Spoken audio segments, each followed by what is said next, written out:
What's good, everybody? Welcome to Dad Beats. We are in episode 9, and Dad Beats is where we talk about the joys and challenges of being a producer, a creator, a musician with responsibilities. Welcome. Today we have an amazing guest, Mr. Carlos 6 July Broady. I highly implore you, if you do not know who this man is, to get on your Google right now. Check out his discography. It's very extensive. We were talking about how it's a challenge to even introduce this man because it's hard to pick a hit single. Damn. But you probably know some of his work, definitely from the Bad Boy days when he was just really scorching them. I mean, we're talking about 24 Hours to Live with Mace. We're talking about, Biggie Smalls, What's Beef? You know what I mean? Just classic records. And I mean, the list goes on. This man's worked with Royce the 5'9". Once again, the whole Bad Boy camp. We're talking about Puff Daddy. We're talking about Black Rob, Biggie, Lil Kim. My baby, Mary J. Mary J, yeah. My baby. That's my baby. Yeah, so right we can there. go on for days and days. Welcome, Mr. Carlos 6 July Broady. Let's clap it up for him, Man, y'all. thank you. Pleasure's mine, brothers. Pleasure's mine. And once again, my illustrious co-host, the King O Caesar. What's good, man? How you doing today? I'm doing good, man. I had to go change my Captain America, pajamas I had on because he had the Dad Beats uniform for real. Yeah, for real, But now we honored and it's a pleasure to have Mr. Carlos on the podcast, man. Welcome here. I hope everybody is having a blessed day. You know what I'm saying? What do you prefer to go by, bro? Like Carlos, you got like a nickname? I mean, obviously 6 July, but what's the easiest thing? Yeah. Everybody just call me Broady, man. Broady. They just call me Broady.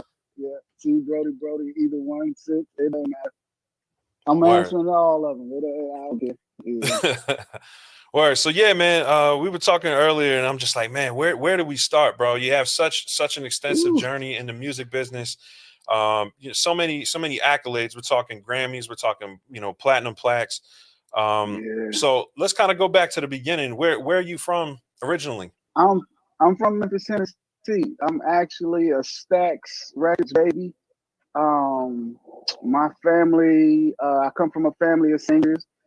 One of the singers was a main engineer at Stax. His name was William Brown. He was one of the original Mad Labs as well, right?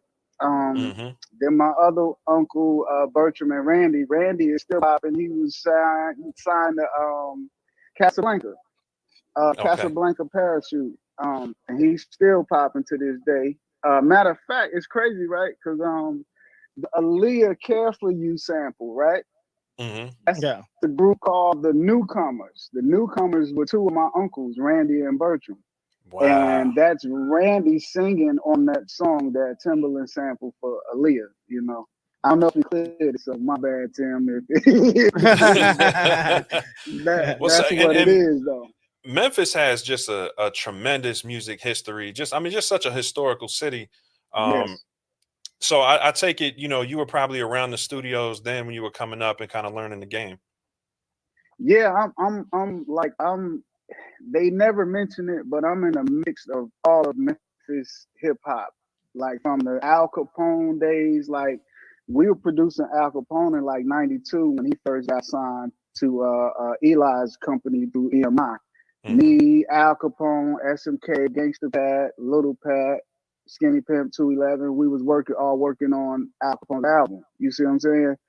At a studio called The Warehouse. So I'm like embedded in Memphis hip hop music because I was a DJ before that. They used to call me DJ C Love, and I did a lot of proms and parties throughout the city. One of the number one DJs, Devin Steele, his little brother used to record at my house.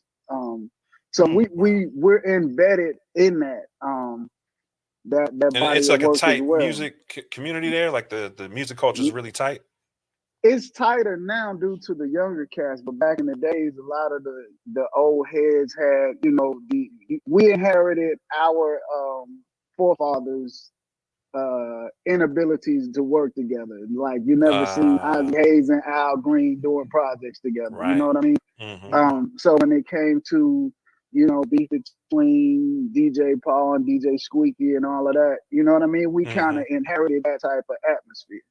Gotcha. So real But it competitive. got better later. Yeah. The 3-6 Yo Gotti beats and all of that mess. I'm glad to see that, man, because honestly, I'm from Tupelo, Mississippi, and I grew up listening to all those cats like Yo Gotti, 3-6. Like that's what I was. That's right. I was raised on all that. You know what I'm saying? Yeah, play a Yeah, fly. yeah. Like it's crazy. It did used to be crazy back in the day when it was on the music scene with all that. Bro, you know? it was so crazy to where no studio would let them cats in there. So when I got successful on the scene, is one particular studio, Ardent they had an incident at Ardent where, you know, guns were drawn and all of that. And because I was kind of clean cut, you know, it was the time when they wouldn't let nobody come in the studio on the side. I remember we was working on Yo Gotti's Back to the Basic record, and they couldn't book a studio because it was just so gangster, the atmosphere, and I would have to book a studio in order to get a lot of cats in there. Well, yeah, man, Memphis is rough, man. Like Memphis, like for real. We was just talking about like Grand Rapids and stuff, but Memphis is one of those hubs where like, man, you can be in the wrong place, you know. It's crazy. So that's in a I'm nice glad neighborhood. Yeah. It goes down in a nice neighborhood. Yeah, man. You can be in a good neighborhood. So like your journey coming out of there, how did you start to like break out, you know, and start to get your music heard in different areas, and especially how did you get it to New York, which at that time in the, you know, kind of early to mid 90s was just kind of like a mecca for hip hop music? Yeah, great question. I've always been a fan of hip hop, so like I was saying earlier, we got it early with the machines and the music and all of that. You know, I'm 49, so I grew up with hip hop. It's you know, I consider myself an intricate part of it. So coming from Memphis, being from a musical family, you know, I always knew music and music was all around me. But the DJing aspect taught me about the beat making aspect, the timing, and I got my first drum machine and was making Paul's button tapes and tapes with my mixer sampler, you know, getting it. And I always just robbed my mom and pop's record collection until you know I was going around everybody in the family with records, just stealing their records, you know, from my aunts and uncles, all that, right? So I always kind of knew certain music, but to fast forward a little bit, I first got a taste of the industry through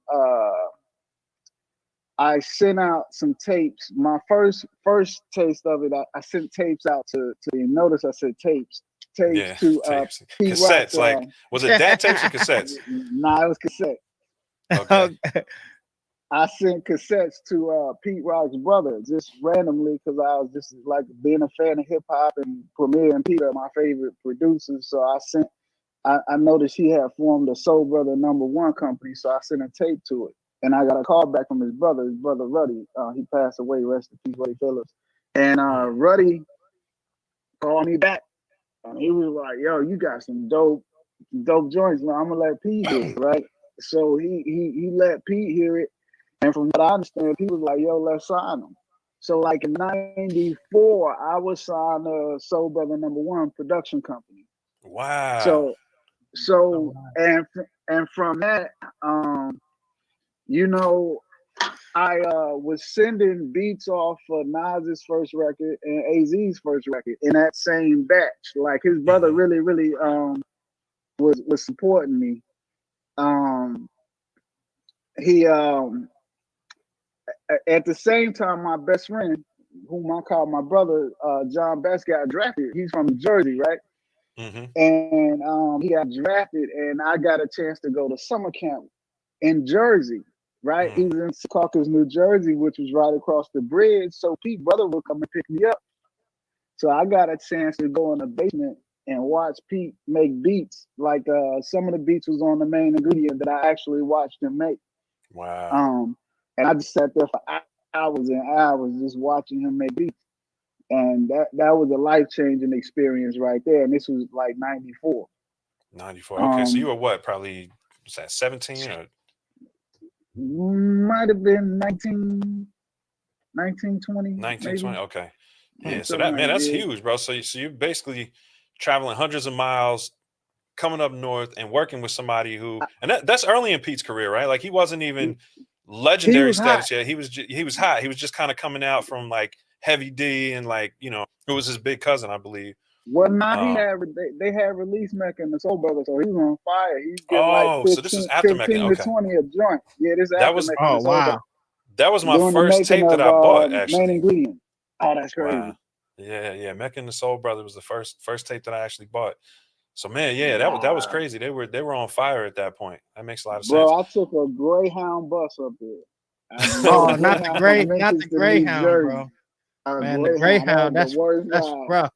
I Bro. can imagine, bro. Bro, the Greyhound is the great. I'm telling you, man. I done took many Greyhounds. The Greyhound is not the way to go.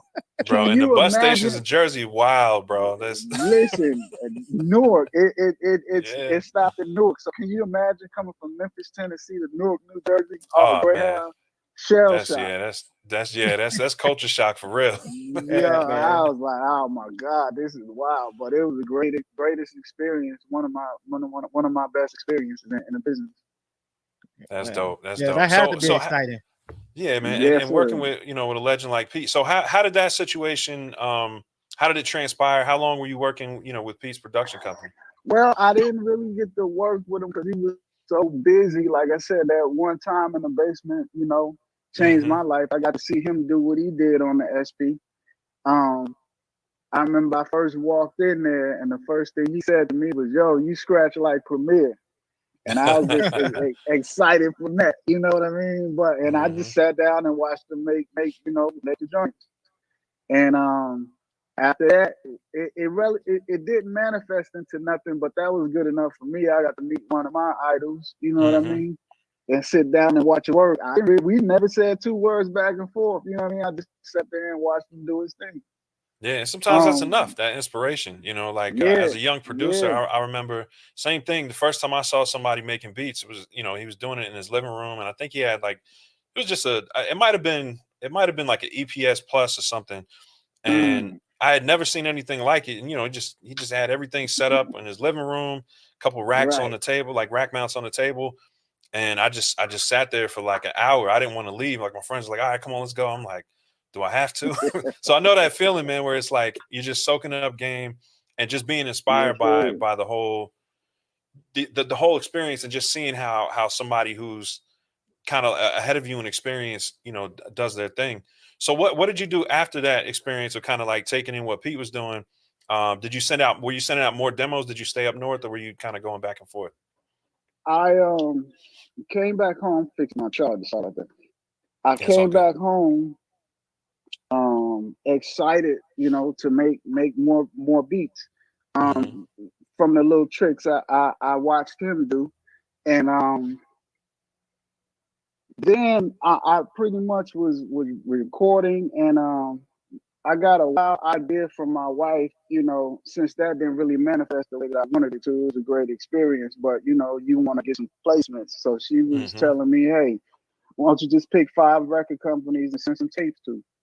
Mm. And at that time, record companies, you send them some material, they send you a letter back, like, we don't accept unsolicited material. Unsolicited. Yeah. So I sent out like 6 tapes, and 5 letters I got back for the unsolicited material, and I got one Hmm. phone call from Harv Pierre, because I sent a tape to Harv. Bad Boy, and Hmm. he was like, I'm gonna put you on with my man June. And June put me on. He was like, yo, I want you to meet Nashim. Mm. And from there, Nashim called me like, yo, you got some joints. I want to do some work with you. I'm like, okay, bet. He was like, And send me just to give you another. guys some background, Harv Pierre is kind of like Well, Diddy's right hand man, right? yeah, he was the president of Bad Boy, Yep. And Bad Boy Records. and we're talking about Nashim Myrick. That's how you pronounce his last Nashim name. Myrick was my Yep. production partner. Yeah, he was at first my manager, and then we became production partners.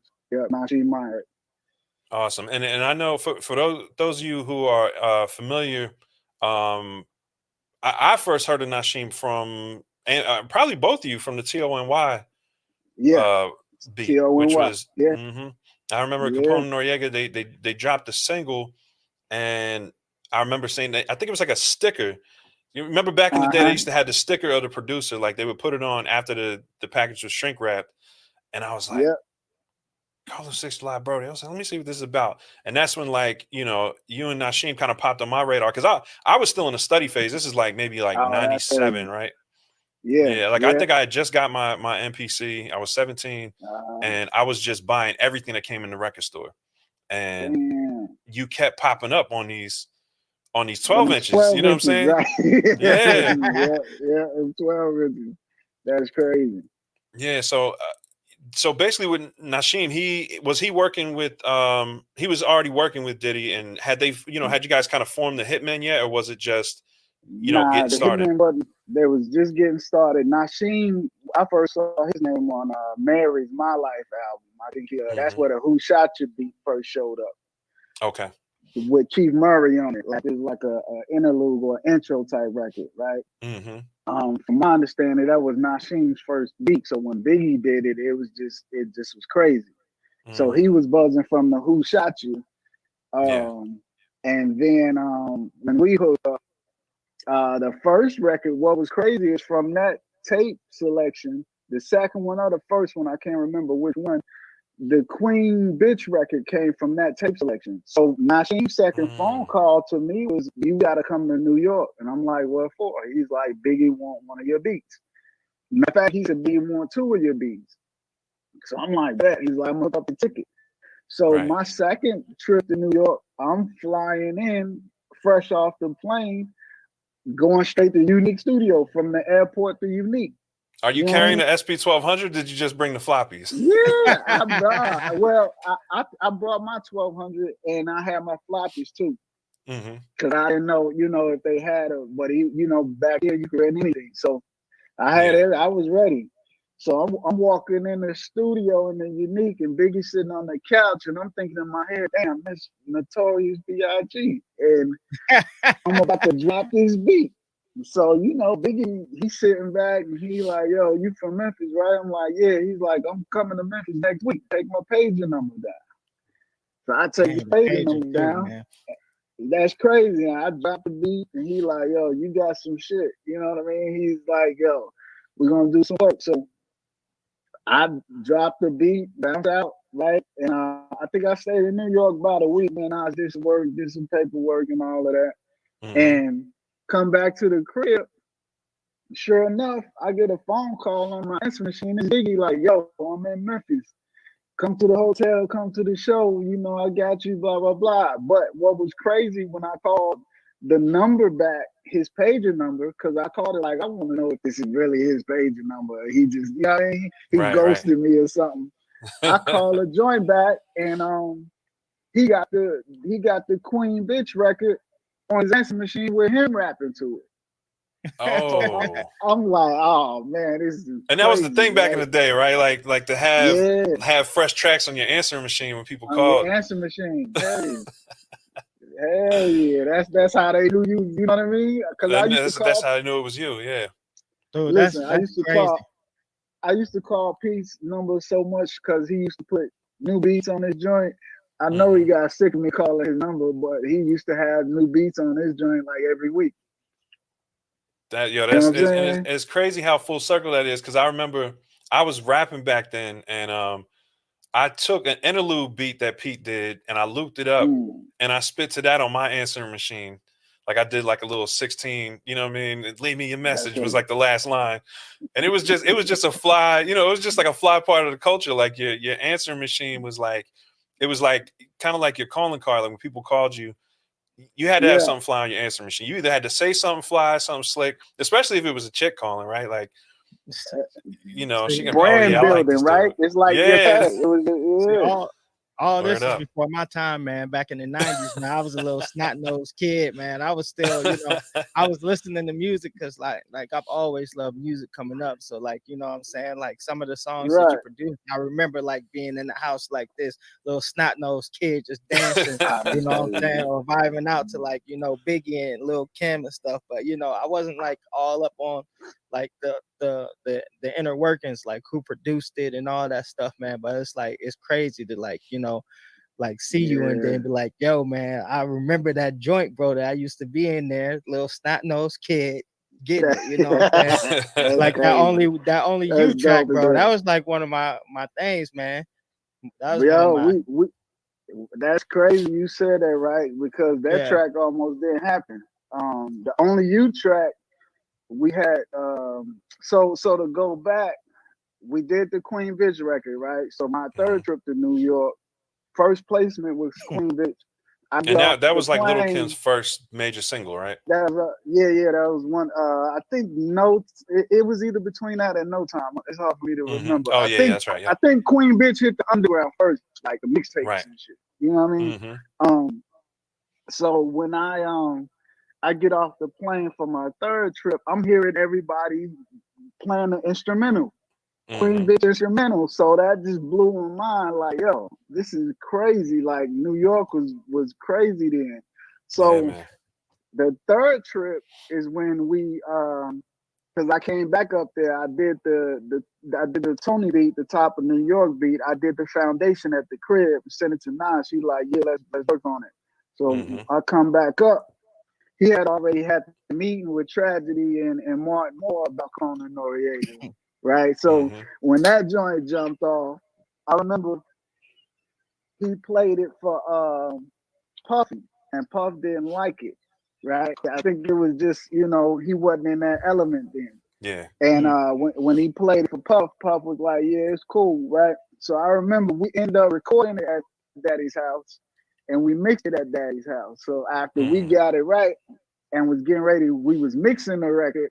And we was putting the strings and all of that in there, right?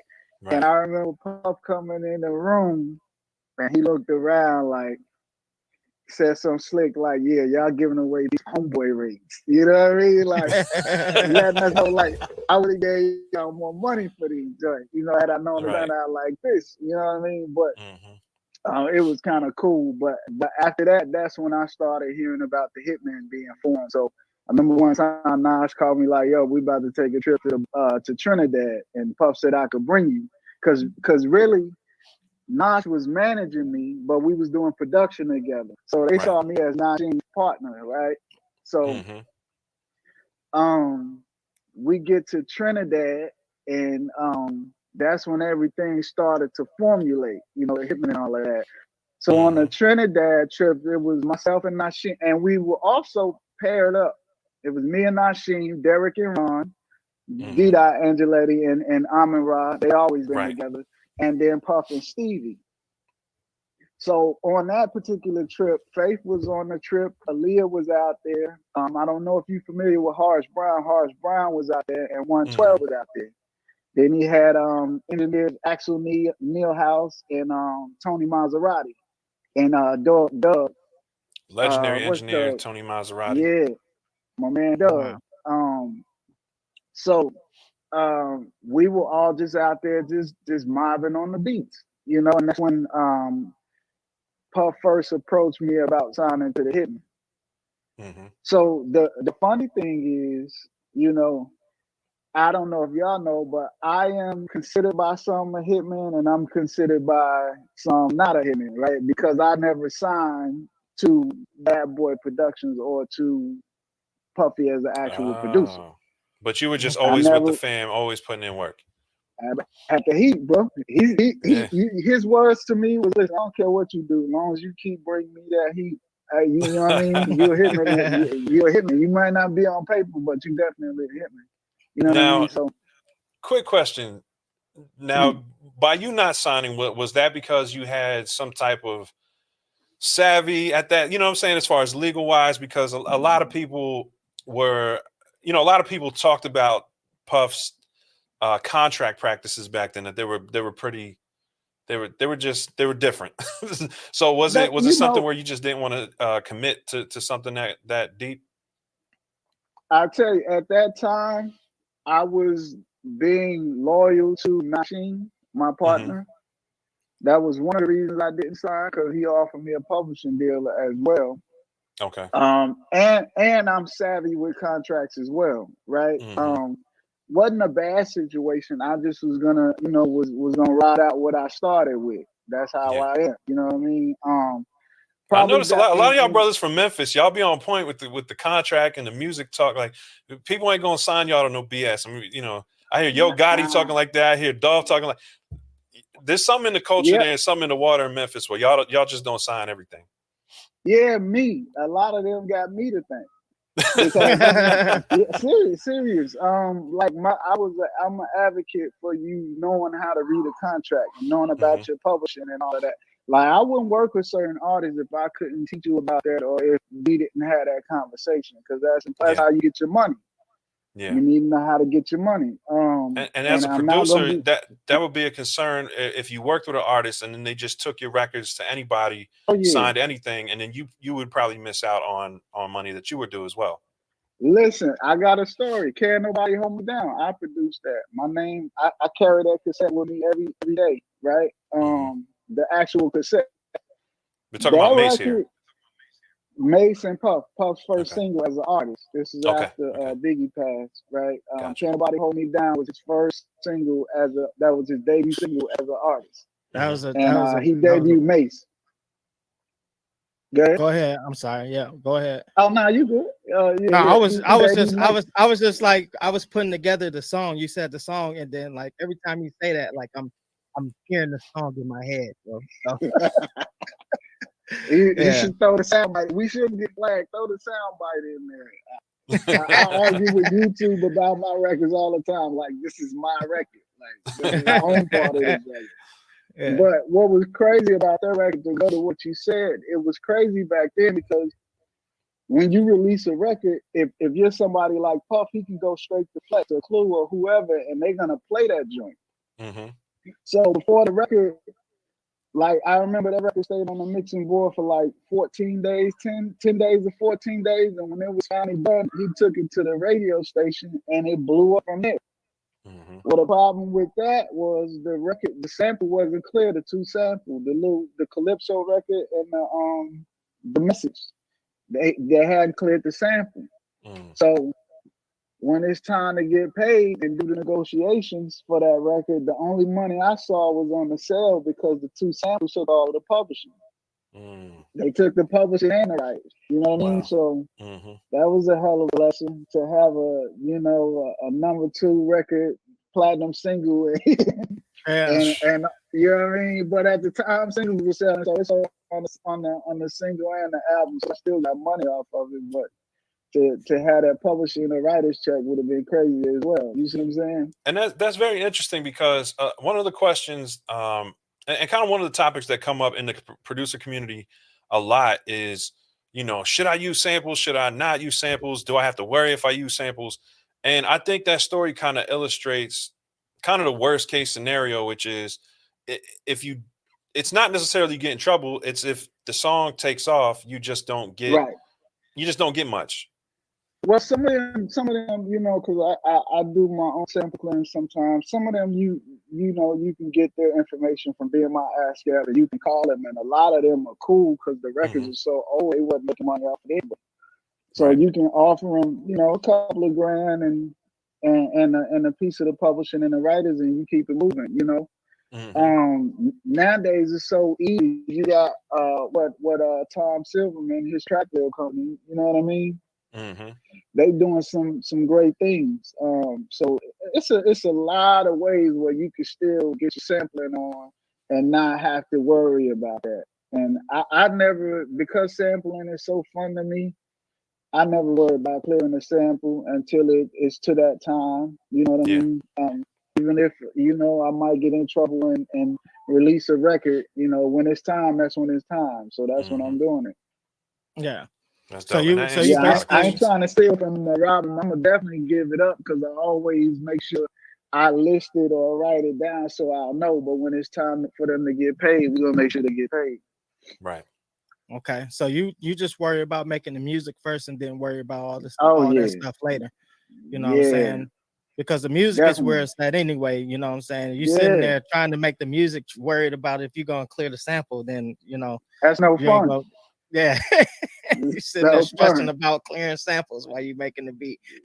Man, just listen. we can make it's so crazy, man. We're so lucky, so blessed, right? Because we can make a living making beats, something we love to do, digging in crates, making beats and sending them out, or YouTube or releasing them. You know what I mean? Like that's such a incredible thing to be a part of. Yeah, man. Absolutely. Not have to, you doing what you love to do, making videos, making beats. That's crazy to me. Yeah, man. It's definitely it's kind of like a golden age for producers in a lot of ways. I mean, obviously the era you came up in is a golden age, as far as accolades, plaques, the checks, right. you know what I mean? Right. But yeah.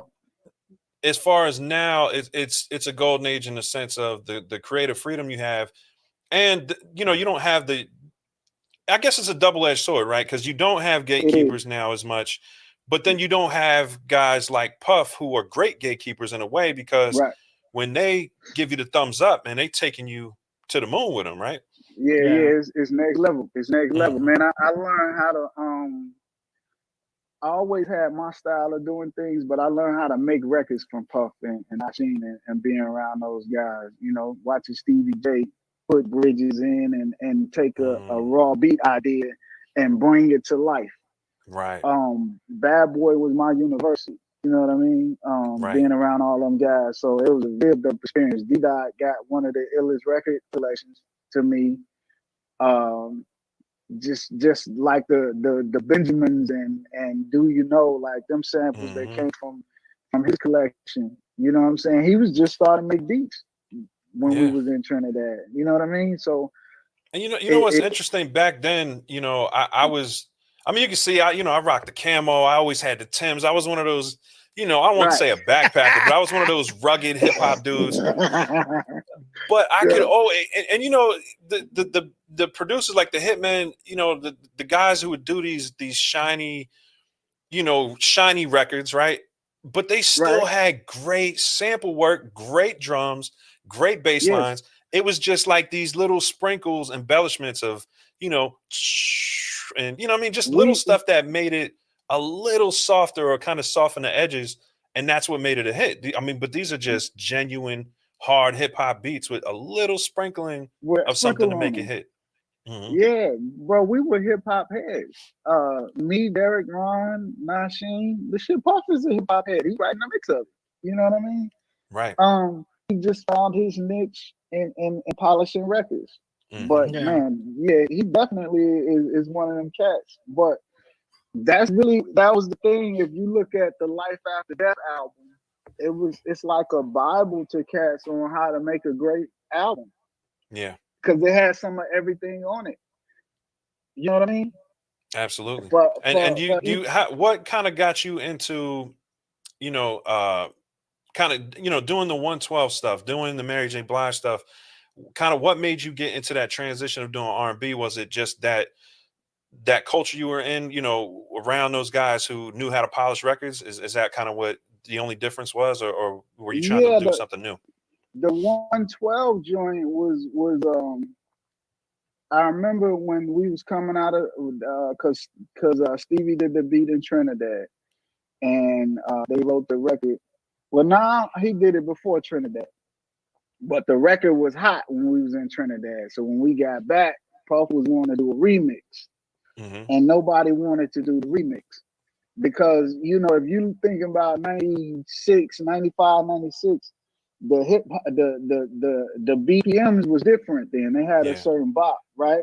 You talking like Queen Bitch Top of New York, it was a certain bop with them records. And so everybody was like the tempo was fast. And I remember passing him in the hallway. He was like, yo, just go in the MIDI room and try something. And he said to me, and I don't know if he remembers this, but I do. He said, I don't care if you sample Bounce Rock Skate, just try something, right? Wow. I said, okay, bet this is good. Now this is how crazy it is. I go in the MIDI room, and the first record I see sitting beside the turntable was Bounce Rock Skate. So you think that was a setup, or that was just divine intervention? Could have been a setup. I don't even care, because the first thing I did was pick up my SP 1200 and I chopped up Bounce Rock Skate. So the only Wow. remix is a chop, like what ended up happening from my chop. Stevie J played the bass line over and added the rest of the sprinkles, but it's bounce rock skate, just chopped Wow. up, and he played it exactly like I chopped. So that bass line is bounce rock skate. Wow. And that's how the That's only crazy. remix came about. And he came in the room like, yo, that's it. Go play it, you know what I'm saying? And that was that joint. But now, real quick, I don't want to cut you off, but what you were talking about, Stevie replaying it, that's actually a huge skill as a producer, is kind of like being able to take a sample and then replay certain elements if you have to, right? Like, is that something that Puff brought guys on to do? Well, you know, him and Chucky Booker played both of, Chucky Thompson played every instrument, right?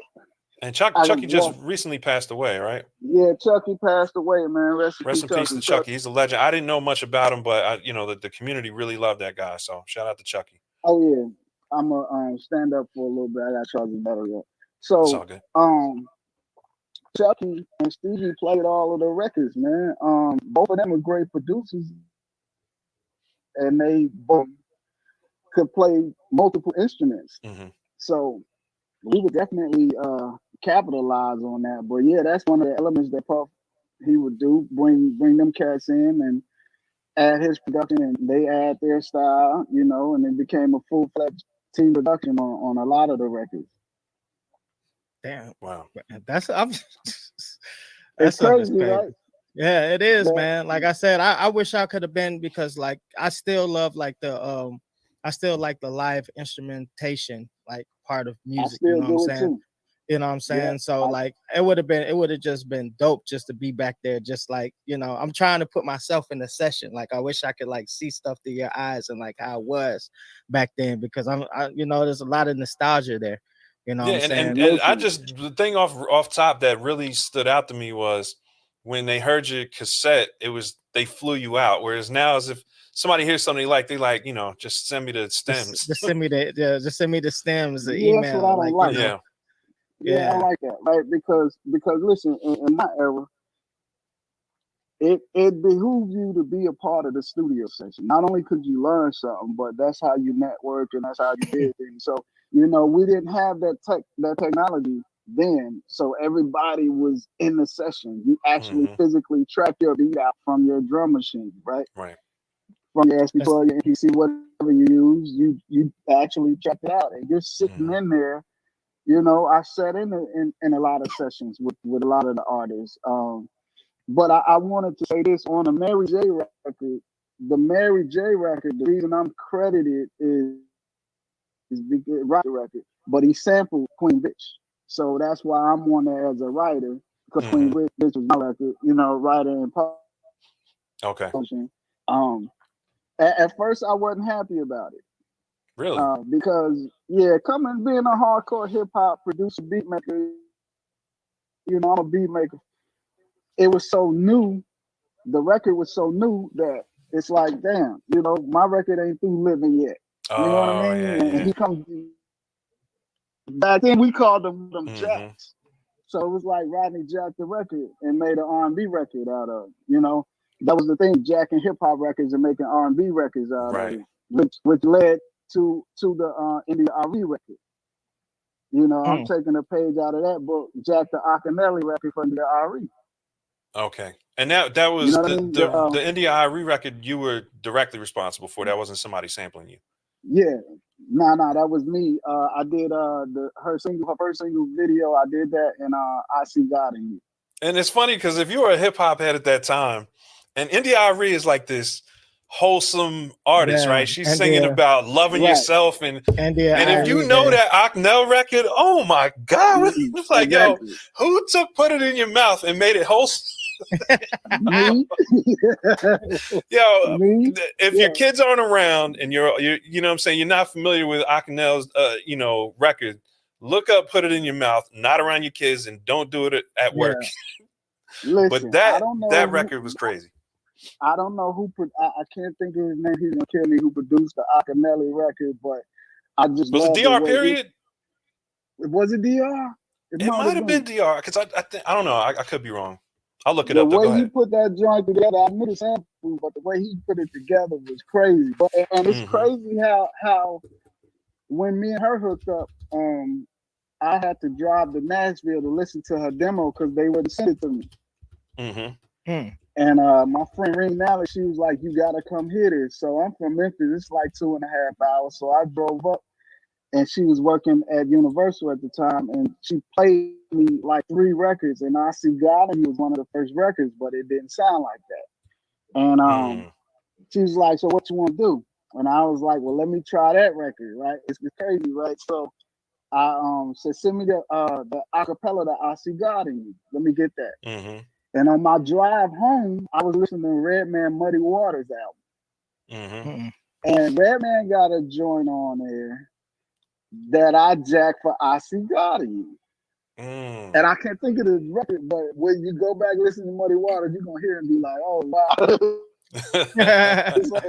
So I got home and I did that and went back to Nashville, played it for India, and she loved it. She said to me, "You need to do video." And I was like, "Bet." So when I get back to the crib, she was in Atlanta with Mark Batson making the rest of the album, and she called me, and she was like, at the time we was just talking on the phone, and I was going through beats on the drum machine on my MPC, and I had the skeleton of the Akinelli jack, and I made a mistake and hit the play button, and I started talking. She said, "Hold up, what's that?" And I was like, "You heard that?" She was like, "Yeah, I heard that. Play it." And I played it, and she started singing the hook, the video. She was like, "That's it. You gotta come back to Nashville." So I had to go back to Nashville, and we ended up making a record, me, her, and Shannon Sanders, and that's how the video came about. That's so dope, man. Like I said, that's the one thing about like the new age like that. Because I feel like I make my best work when I'm around the people. Like I try to get like you don't even know how hard it is sometimes, like when you're trying to get like people that you're trying to work with to come in the studio nowadays. It's almost like pulling teeth, man. You know what I'm saying? It's like send me the track, send me this, send me the stems, you know what I'm saying?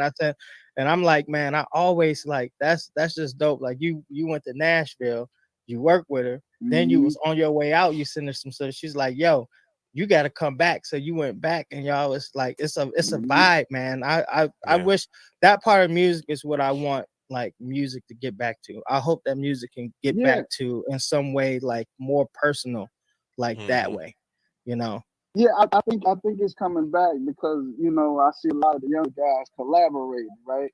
And that's the way you get to bounce ideas and vibe and show off your producer chops, right? You with the artists or your collaborators, and y'all get to just vibe together and create the best record. That's where I come from. That was so special about the Hitman. Is it's 6 of us. It grew into more, but the core 6, we had a little friendly competition going on. Like, and so many of the great groups of that time that was part of it, right? Like, Wu talked about that, where, the producers, then, you talking about Rockefeller with Just Blaze and Kanye were constantly competing, and, just putting people in the room, and even on a MC level, that was huge, the artists, like, I remember because, like, obviously I'm the snotty nosed kid of the group right now, you know what I'm saying? But like I was listening to like, Cash Money and that stuff too growing up. And like Wayne, they used to talk about going in. It's like, I'm gonna slaughter you on this track when I come in here, like talking to his boys. They used to, it was always friendly competition. I want to murder you on this beat. You know what I'm saying? So you better come with your best verse. You know what I'm saying? Yeah, and that was a huge component of the culture. So I agree. It's definitely it's good when you see people getting back to that, and it probably leads to more cohesive records too, right? If everybody's in the same environment and feeling the same vibe. So that's really dope. I want to shift gears real quick. Let's just talk to the chat, because I want to shout out everybody who stopped in today, who's in the chat. Shout out to Big Will Beats. Appreciate you stopping in, bro. What's good?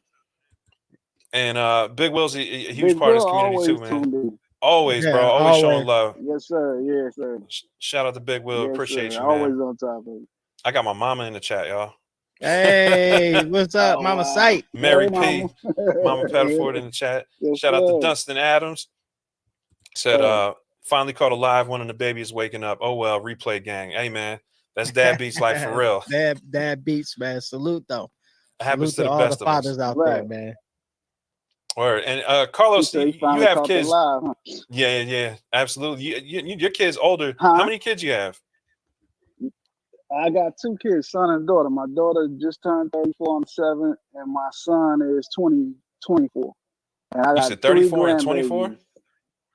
34. Yeah, so oh yeah. I got, so yeah, we were talking about that. You got the hard work out of the way. 9 and 12. Wow, man. Yeah, so you she just had a newborn too. I got a new one. Congratulations. And you just moved down to like Austin area to be closer to the grandkids, right? Yeah, San Antonio, Austin area. San Antonio, okay. Gotcha. Yeah, That's so dope, you were were you pretty young when you had your kids? How was that? How was that 15. How was that in like balancing like the producer stuff, man? Because you got all these like accolades and stuff. How was it like trying to balance all that stuff, with the kids? I told you that's one. I used to do cable, didn't it? yeah, he was telling me he used to do cable. Yeah, me too. I used to work for Verizon doing cable. You know what I mean? Yeah, FedEx, and that's when I was at FedEx. You had to get a job because hip hop wasn't paying your bills. You know what I mean? Yeah, man. So was that early on, or like once you started getting the sessions with Puffing them, and you started getting these placements? I take it things changed, right? Yeah, I quit the year before I did the when I was dealing with Peach Brother. I quit that year. Okay. And because I had to get on the bus, you know what I mean? I had to travel. So it was some rough times because, coming back, like I said, that didn't manifest other than the experience. But the experience was the greatest teacher, and it was a great experience. So I didn't care if I did make no money off that situation. It was just to be a part, to witness that and to see that. It was more than a payday. So from there, I'm coming back, trying to figure out how I'm gonna pay these bills and make these ends meet. You know what I mean? And that's when, like I said, my wife gave me the idea to send the tapes off to different record companies. Shout out to Wifey too. Let's clap it up for Wifey. Yeah, shout out. It's great to have a great partner in your corner supporting you. And I like to shout out my wife too. She's amazing. And that's just real talk too, man. Because everybody talks about the love for the music, and like you got a lot of accolades. You got a lot like your track record is extensive, but people don't. They still don't understand like what it takes in the journey that it takes to get there. So the sacrifice. The things that you went through and the sacrifice, and then like you balancing the what I'm saying, trying to live your dreams with the home life and your kids, man. That's all a part of it. And I think that's a big reason why Dad Beats exists now. It's like to try to help people navigate that, you know what I'm saying? Because like sitting here, listening here, man, you went through some stuff, man. You said you was doing these records and stuff, but then you was coming back, you was still, doing the grown man, working at FedEx, doing your thing. So, salute to you on that too, man. Man, I appreciate it. Look, I was driving down the expressway. Right. I was that trip driving down the expressway. Me and my wife when we first heard Only You. We coming back from the trip, and it was coming on the air, and I was like, wow, you had to during our era, this was the radio with no rap era. You know what I mean? They wasn't fond of rap music in my era. You had radio stations did want to play that. So I didn't get to see a lot of the things that a lot of the new guys get to see. One of the things I'm not crazy about, being on camera and I come from the era the producer is the behind the scenes guy. He's not the forefront guy. I don't come from that. Right. So I don't mind playing the back. You don't hear me, but you might not see me. That's always been my thing. But and I think I totally understand that. It's definitely something that I come from that era too, where it took me a little while to break out of it. I mean, people think like I've always been on camera and been comfortable, with the YouTube channel. And no, it's a process for all of us. So, for all the producers out there who are worried about being on camera, And you know, you see guys who are kind of like established on YouTube and established online. It's a process for all of us. It's not natural for a producer who, for some guys, I mean, you know, there's some guys who, you know, really enjoy it, but a lot of us have to hype ourselves up and until we get to a point where we have a comfort level, right? Like until we feel like, you know, we until it feels like home, you know what I mean? And so I don't want you guys to feel discouraged as far as you know, taking that plunge and getting in front of the camera, because today is such a visual world, and we have to embrace it. And I'm sure you see it, you know, Broady, where there's guys from your generation who are so reluctant to get in front of the camera that they kind of just faded off. You've been blessed enough to just have great, you know, relationships in the industry where you're still working with the, you know, the Royce the 5'9s and guys who are still current, but you know, I'm sure you've seen guys, you know, of your generation who who are super talented but kind of faded because they didn't get enough exposure, right? Yeah, and for one, the technology changed. You know, it was a period of time where I kind of got rid of my MPCs and went straight for the computer, and didn't like it and had to go back. You know, but the technology kind of caught up with a lot of guys, and I've always been a type of person. I just love learning new programs, so I can work everything from FL to Ableton. You know what I mean? Nice. That's what's up. I just don't never show. I always make sure I learn it. You know, like I was saying earlier, we was dealing with Pro Tools in '96, and it was crashing a lot. And you was losing a lot of stuff. So we been in it, man. You know, it's just wow. Oh man, I'm telling you, bro, you just hurt my feelings, bro. I'm telling you, because that's like the music in Pro Tools. And there was so much pressure back then to convert the Pro Tools, because I remember, I mean, I fought it off, but it wasn't an easy. It was the industry standard. Yeah, and you're talking about a solid 10 years where it's like if you weren't using Pro Tools, people didn't look at you as professional, and that was a rough time for me, because I like to kind of buck the trend sometimes with certain stuff, and like you said, I just didn't really like the sound of Pro Tools as much as everybody else. And, you know, and some of it was just going against the grain, but yeah, it was definitely a different time, you know. But you had to get into digital some way, you know. So I did find different dogs to do that, and it sounds like you kind of embraced other tools. So let's talk gear a little bit. You started off, you said with the SP1200, then you transitioned to the MPC 3000 because Puff bought a bunch of them, right? Okay. No, you started with the MPC, and then you got the SP. You started with the MPC, okay. Right. So you had the 60. Yeah. I had the MPC first. Yeah, I had a 62 first, right?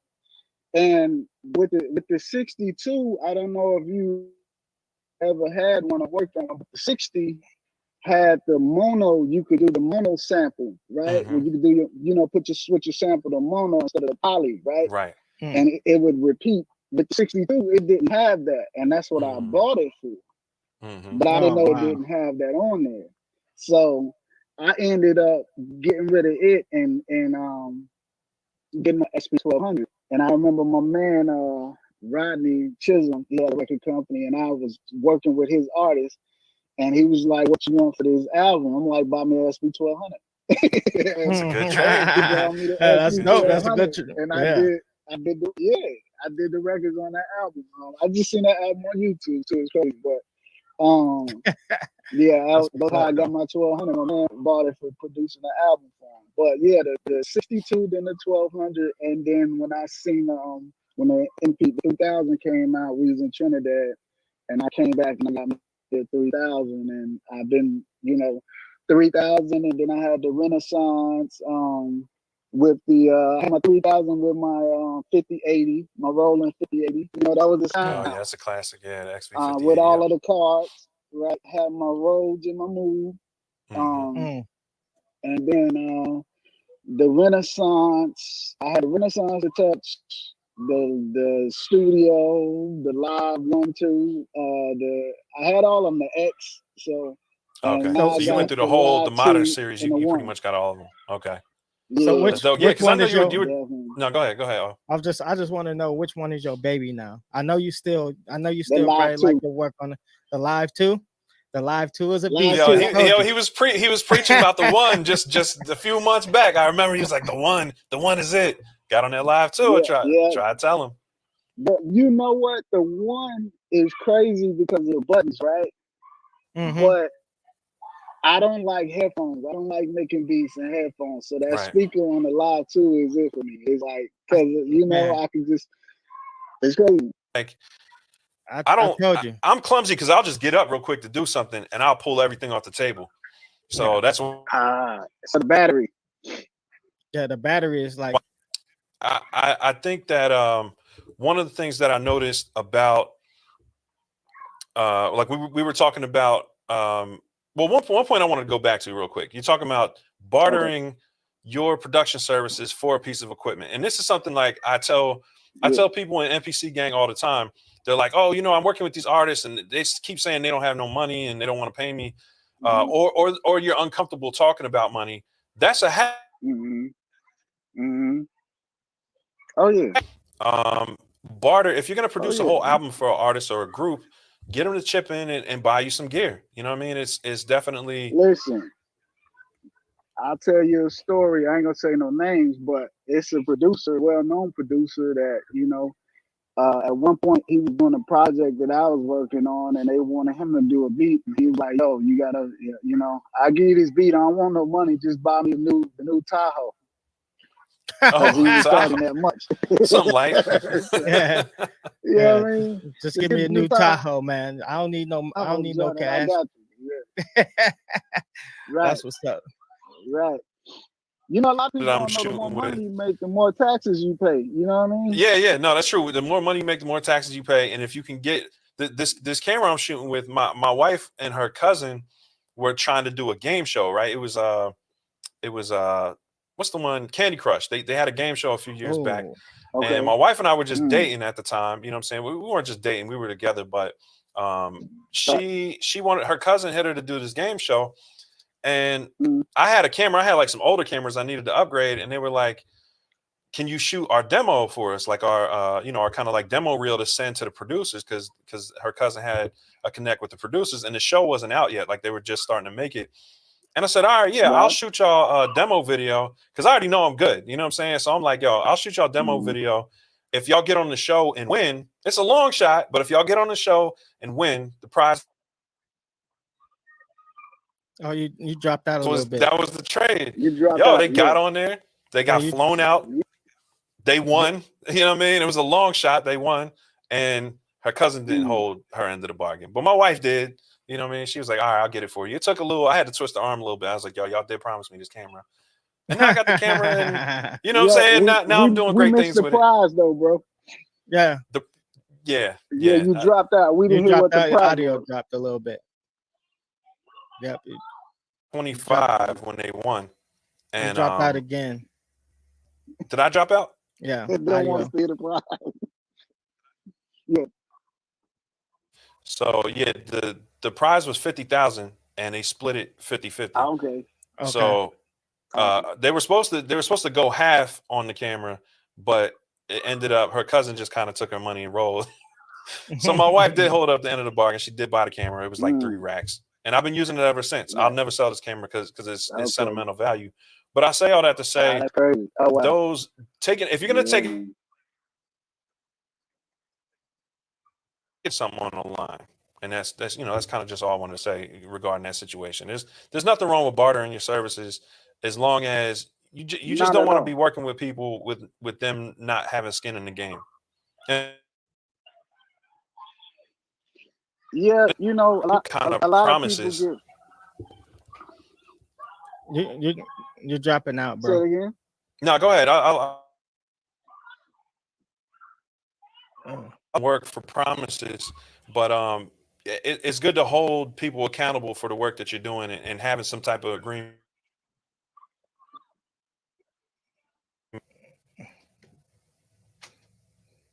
Yo, check your audio real quick. Yeah, bro. You might need to switch all right, I'm gonna drop out and come back on your phone, right? Yeah. Okay. You know, to speak on what he was saying, right? See, yeah. I don't never really trip off prices, right? Because as a producer, when you find your niche, you're gonna be so fast at making beats. The way my how I'm comfortable with it is I may make a beat in 15 minutes or 10 minutes or 5 minutes, Okay. right? Yeah, that's pretty And efficient too. if if I charge you $1,000, hell, I kind of bounce it off like, listen, I don't, I can look at it like I make, so many dollars an hour, $1,000 an hour. Like if it took me an hour to make a beat and I can make $1,000, then I just made it $1,000 an hour, right? So I look at it that Mm-hmm. way, $100 an hour. I Yeah. don't really trip off the fact that, okay, I got a name and I got to charge, 15, 20 grand to do this and that, because everybody can't pay that.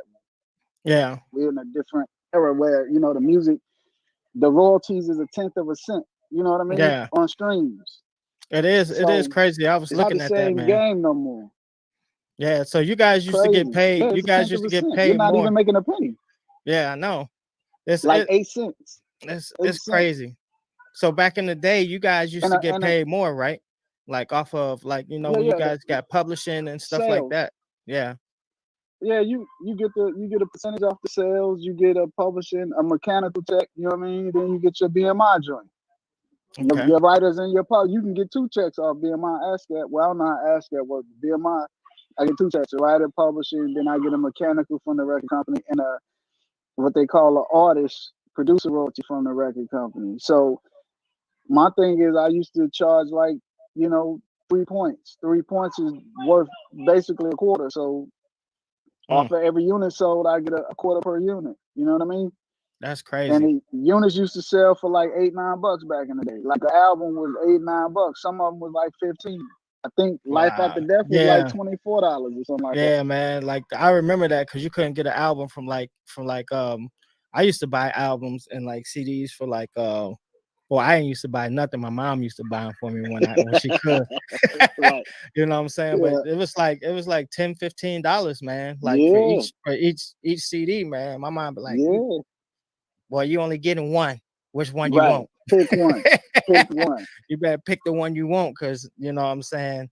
These motherfuckers is taxing, but Listen, I remember the game started changing around what 04, 05 when the ringtones when when the when ringtone started going crazy, yep. them joints was like $5 and for 30 seconds of a song, and a single on iTunes was like 99 cents. Mm-hmm. And I was like, oh yeah, this is ugly right here. You paying $5 for 30 seconds. Yeah, but see, like the great thing about because like the game has changed as far as that, but I think like there's still like more ways, because like now you as a producer, now you can be now you're your own, because Yeah. you're already your own brand, but now you can start like capitalizing on the stuff that like the artists used to capitalize on, like merchandise, you know what I'm saying, like sharing your knowledge, Right. things like that. So like there's still like multiple ways that you can get paid, you just gotta flip the game over on this head a little bit. I had a question too. This is what I wanted to ask you insight. Um, All when right, y'all can you hear do me? y'all when y'all do your YouTube intros for your shows, do you register your beats that you play in your intro with BMI or SF as a jingle? I don't All right, know. I'll be back. Give me a second. No, we hear you. We hear Can you hear you. me? Yeah. But Okay. All right. that question was for you, Sight, because Sight is actually the one who created the intro music. Okay. Did you register the intro music with BMI or anything as a jingle for like the podcast? No. That's and I missed what you guys were talking Why? about. My apologies. But No, so that's something I should We register? just talking about sales. yeah, because we were just talking about how the game has changed. Like, back in the day, like they got more for sales and like, mechanical royalties and stuff like that. And I was just saying, like, Right. even though the game is different now, you know what I'm saying? Like the producer like can actually capitalize on a lot of stuff that like the artists like capitalize on now, because like you basically creating like your own brand. And then he asked The own way. the question. He asked a question about like Yeah. if So, we go ahead. yeah. So if you hadn't registered your intro song to the show, I mean it's a show. You should be able to register it as a either intro song or a jingle and get paid off your own joint. You know what I mean? Like I think everybody Uh, should do that if they can. Mm-hmm. That's Like dope. See, even the beats that you doing on And YouTube, that register fell them off. joints. That's why You know what I'm saying? my mic was trash. But yeah, no, that makes a lot of sense. Definitely. No, Right? and that's game, bro. And that's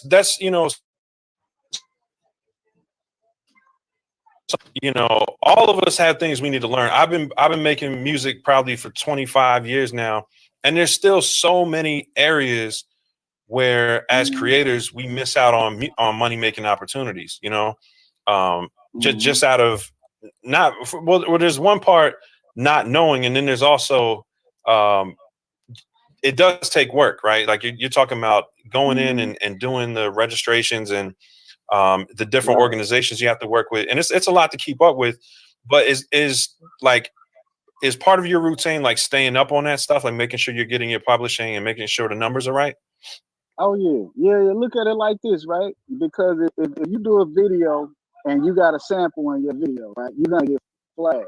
The reason you're getting flagged because you didn't do a sync fee, or you didn't get permission to use it, and so on and so forth, so they can't track it, and therefore they can't get paid off of it. So my ideology was, shit, I can put my own joints on my own YouTube page, right? You create your own way, you register them, so when people clicking on them, it's considered streaming.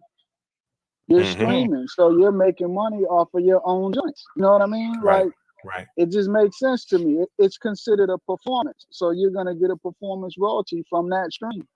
You see what I'm saying? That makes sense. So I advise everybody to do that or try it, and if they're not allowing people to do it, then they should, because they damn sure don't flag you for putting somebody else's music on there and not allowing them to stream on your channel. You see what I'm saying? So that's a golden nugget, man. Just drop some gold on us. Yeah, that's a jewel right there, bro. That's a jewel. And so I'll definitely be doing that.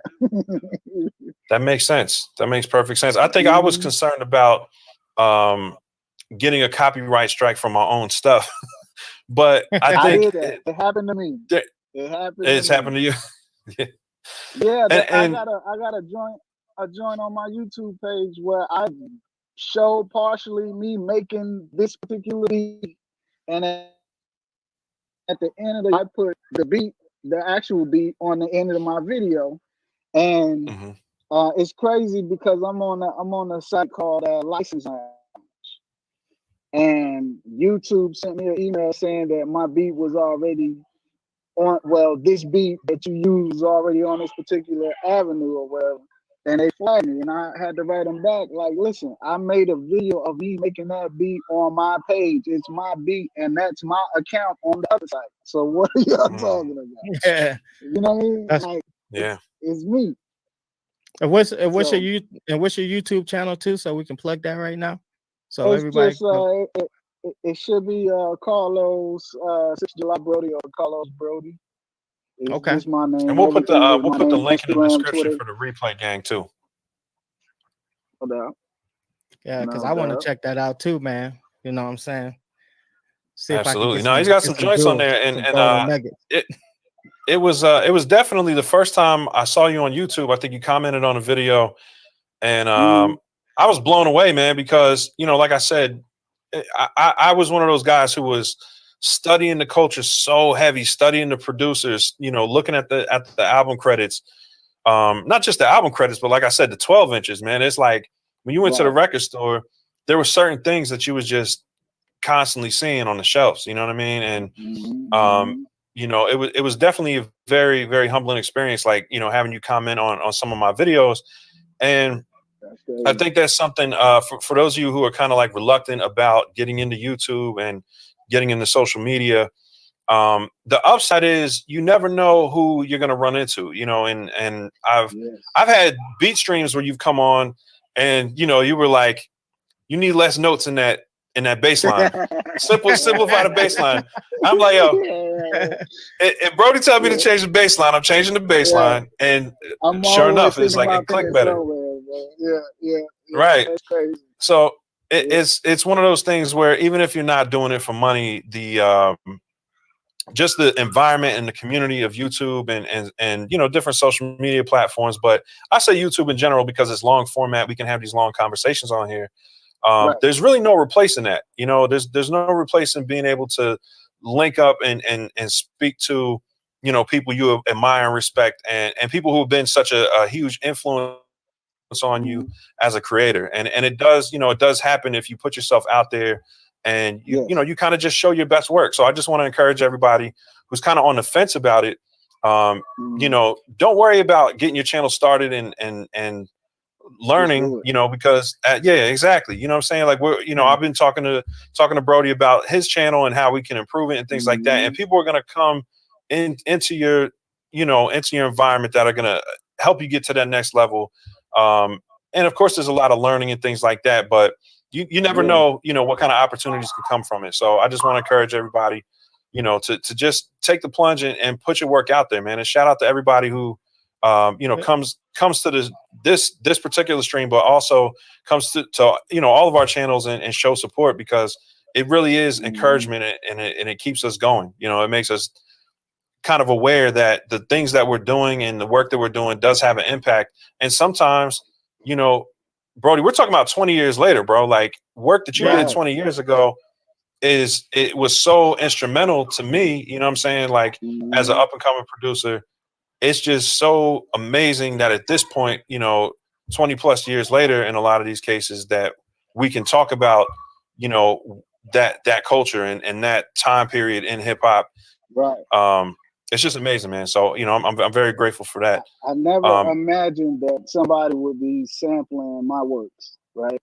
You just never imagine that, you know. Like I said, even with the I Can Love You, with the Mary joint, and then the Remy Wake Me Up Early, and then the Meek Mills, the What's Free, right? You just never, and Ty Dolla Signs did the Only You, you know what I mean? You just never imagine that. And me and Nashim actually just did a remake of TONY for this. I can't think of her name. She's gonna kill me. She got a Philly though. One of Shaft's artists. But we just did that. It's about to come out. It's pretty dope. But it's a remake of TONY, and I reflip it. You know what I mean? But you just never think you're dope, gonna man. be here, I can't wait to hear that this long. Yeah, it's gonna be crazy. Right. Well, part of that is because you know what I'm saying, like you said earlier, you know, you're staying up on the new practices, you know, you're keeping great relationships with people. Like, you know, networking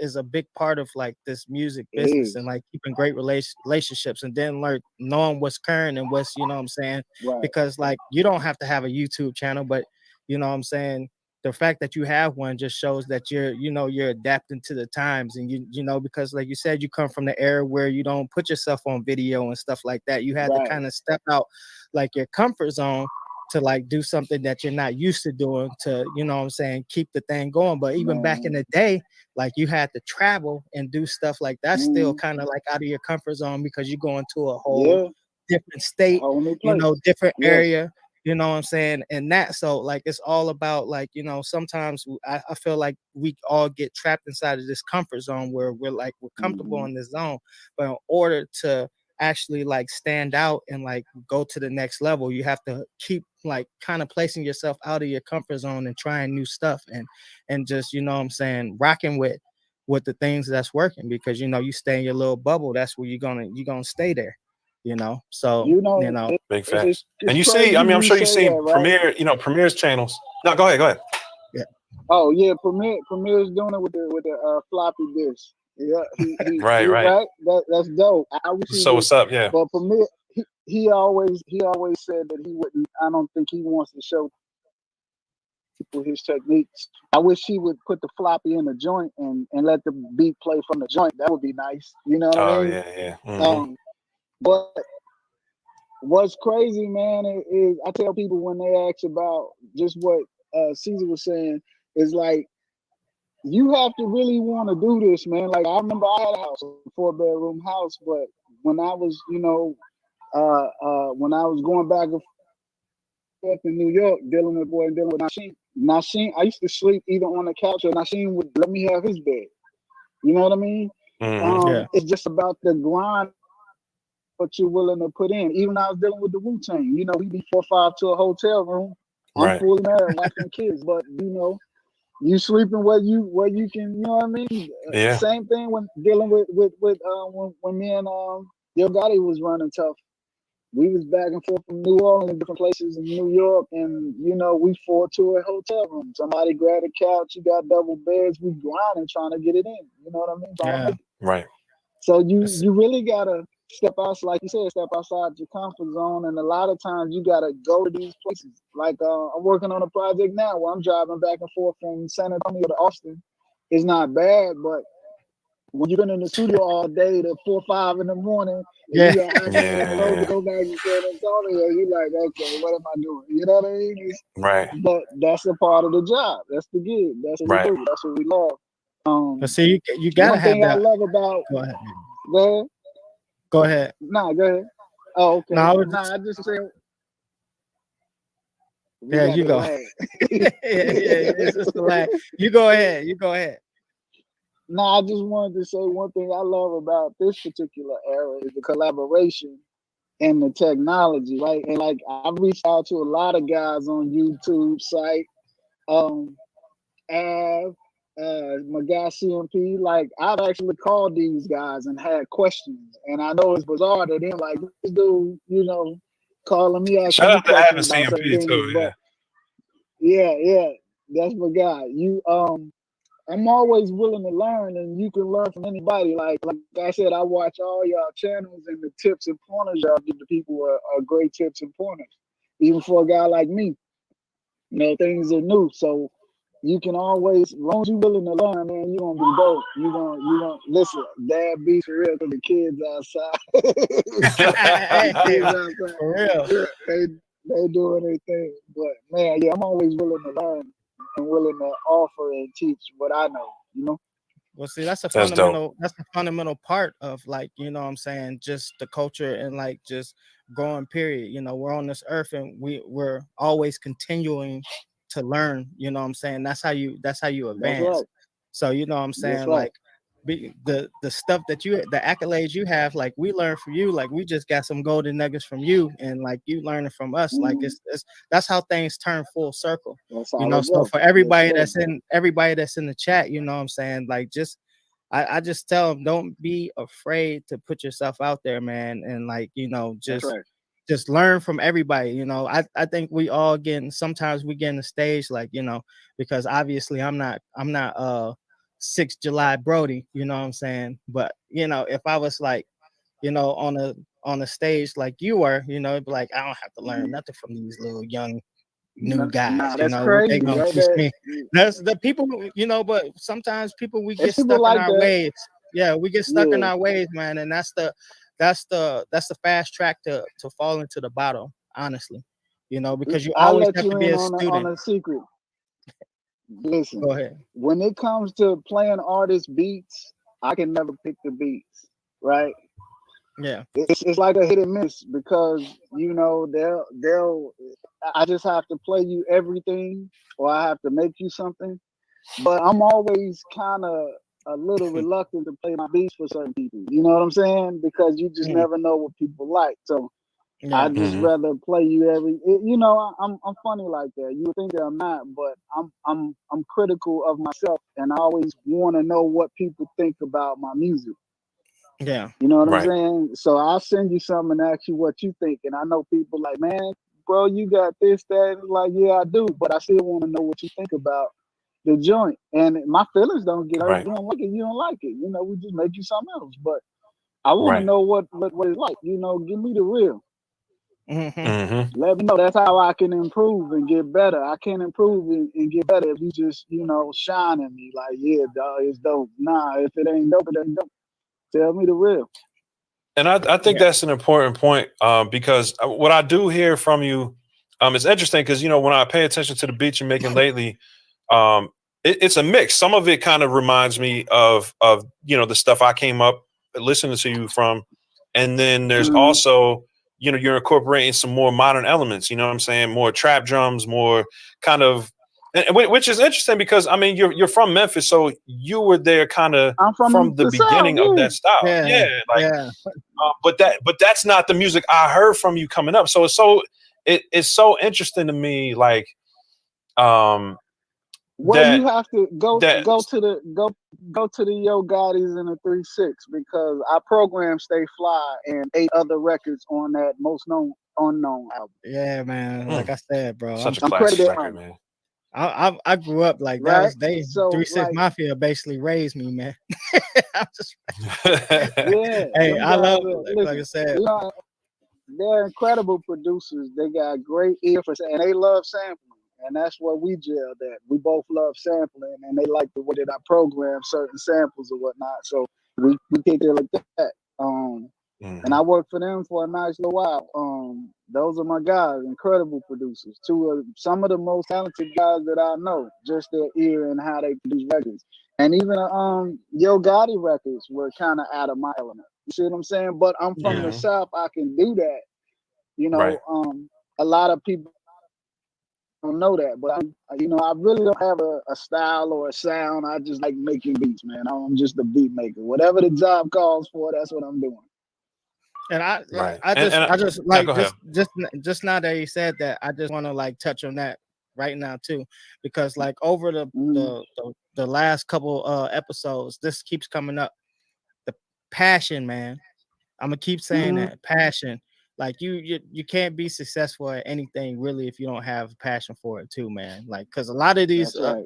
like a lot of people that like been successful doing stuff that they doing like that we had on the podcast, man. Like they all express the same feelings, like the passion. Like I would do it for no money. I would, I just Yes. want the experience. You know what I'm saying? All the other stuff like kind of falls in place when you're doing it, but you still. I'm not saying to just do it for the passion and not be smart, because you do want to, learn the business and stuff like that. So Right. you don't cheat yourself. But at the same time, like That's right. the whole thing around it is like the passion and the love for it. You know what I'm saying? That's what makes a great product, man. And that's what like helps you like help you excel in the game. So I just I want to point agree. that I out, agree. man. I And agree I've too. seen you've done things like with Royce. I remember his last album. Right. He was talking about it's his first album he was producing himself, Yeah. and he talked about how you were such a crucial part of that process of him learning how to how to make beats, and really getting better at it and actually producing a commercially released album. So I think that was interesting because you're willing to come out of your element as kind of the head honcho producer in the studio and help someone work on their production skills. You know what I mean? In a professional setting. I thought that was very interesting. So how did that work out for you? Was that just he's such a good friend? You're fine with doing that, or I'll do it for especially for him. I was glad to see him make that transition, but I'll do it for anybody because I'm in the process of getting back to teaching kids how to make beats, right? okay. Because I love it so much. But when I went to Detroit, when his manager Keno called me like, "Yo, we need to get this album done," I just went out there to listen to what he had because he was telling me he was producing. And when I heard it, I was like, "Yo, this is crazy." My job from there was just to help him put it together. It was a very long album, and we had to cut it down. He wasn't happy about that, but we had to make it make sense. Yeah. We did a couple of things as far as he doing some extra programming, and even with the Black Savages record, he had the sample, and I remember waking up like, "What's that?" And he had it going, and we kind of started formulating it, and I was like, "Well, speed it up." And he sped it up, and it started to come together. Then, I put some drums on it, and he ended up taking those drums off and putting his pattern on it, and that's the one that he went with.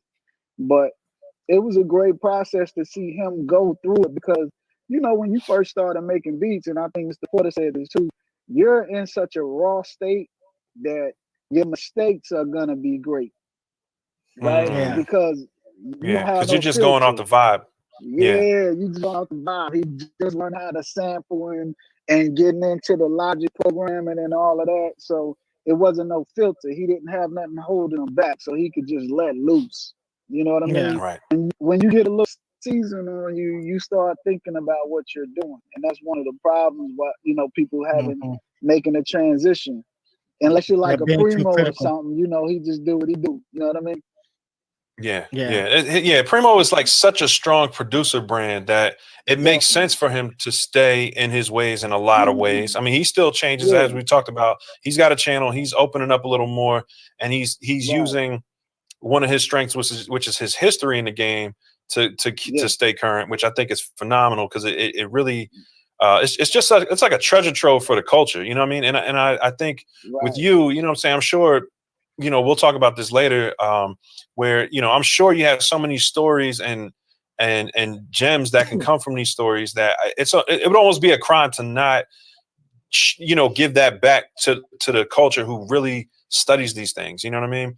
But I just going back to what you were saying about Royce and that project, I just want the audience to know, like, we're talking about a gentleman, that's a Grammy on your hat, right? Like, that's a Grammy hat he's got on. Like, this is a Grammy award-winning, platinum producer with 20 plus years experience, who is humbling himself enough to help another artist learn to produce. And we're talking about the Allegory, which is, arguably, like, last year, one of the most critically acclaimed albums that came out. You know what I'm saying? So one of the ways to stay relevant. That was his first Grammy nomination.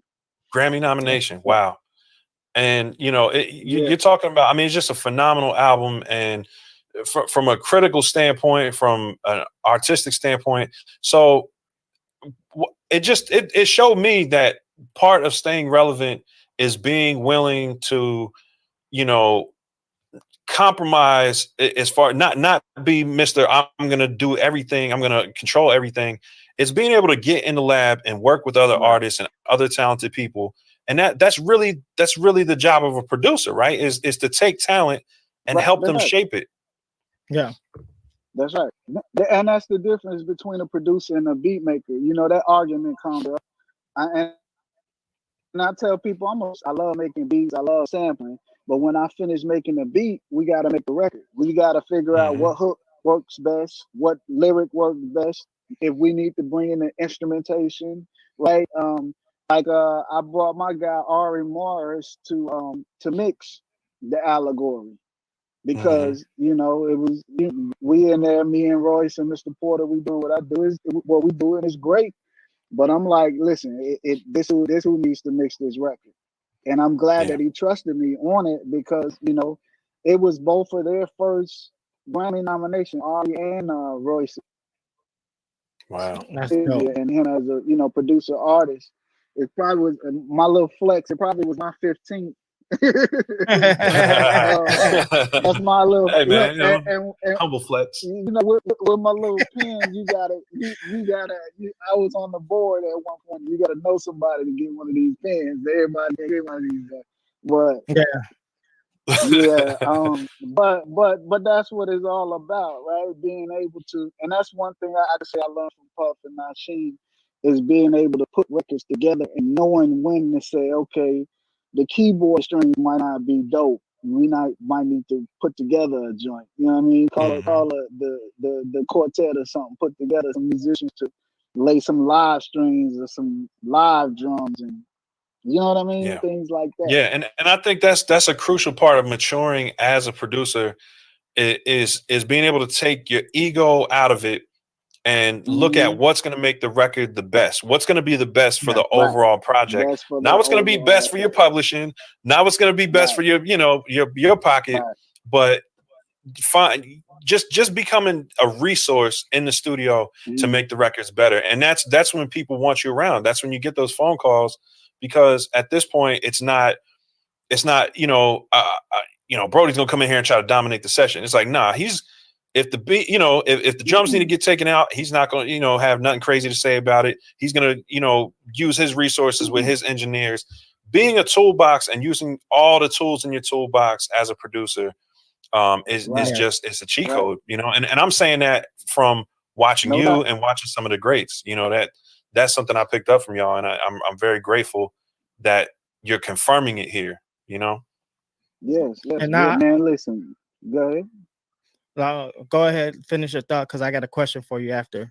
No, go. You good? I'm just babbling. Because I was gonna say, like, because one one of the things that we also want to capture is like, you know, you growing up and maturing into like who you are now. Like where are some of the biggest like lessons you've taken away from like your journey and things that people could possibly apply, you know, in the modern in the modern age to like maybe like uh be on the path that you've been on, you know? Great question, right? To be honest with you, I never had fun making records that I made, the history that I made. It wasn't really fun for me because, you know, you're trying to make your mark, and I kind of I wasn't in the moment. Okay. Right? You're amongst all of Yeah. these great people, Notorious B.I.G., Kim, Puffy, you know, all these hitmen. Like Wu-Tang is like my family, Ray and Ghost and RZA and Tyrese and all of them cats, Divine. You know, you're trying to make such an impact and trying to make these, you know, make your mark. You miss the moment. I No, remember okay. I remember sitting in the studio with Big, and what's crazy is when we were mixing Queen Bitch, I played Biggie Can't Nobody Hold Me Down beat because I made it for him. Wow.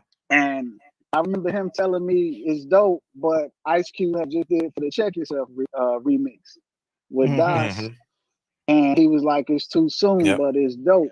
And, you know, he played me his verse from My Downfall. And I just remember that particular moment. And then another moment, I remember me and him in the studio. I had a lot of moments with Big by like one-on-one. Me and him in the studio listening to the skeleton to when Nash had just laid it down, Nasheem just laid it down to Mix Bleed.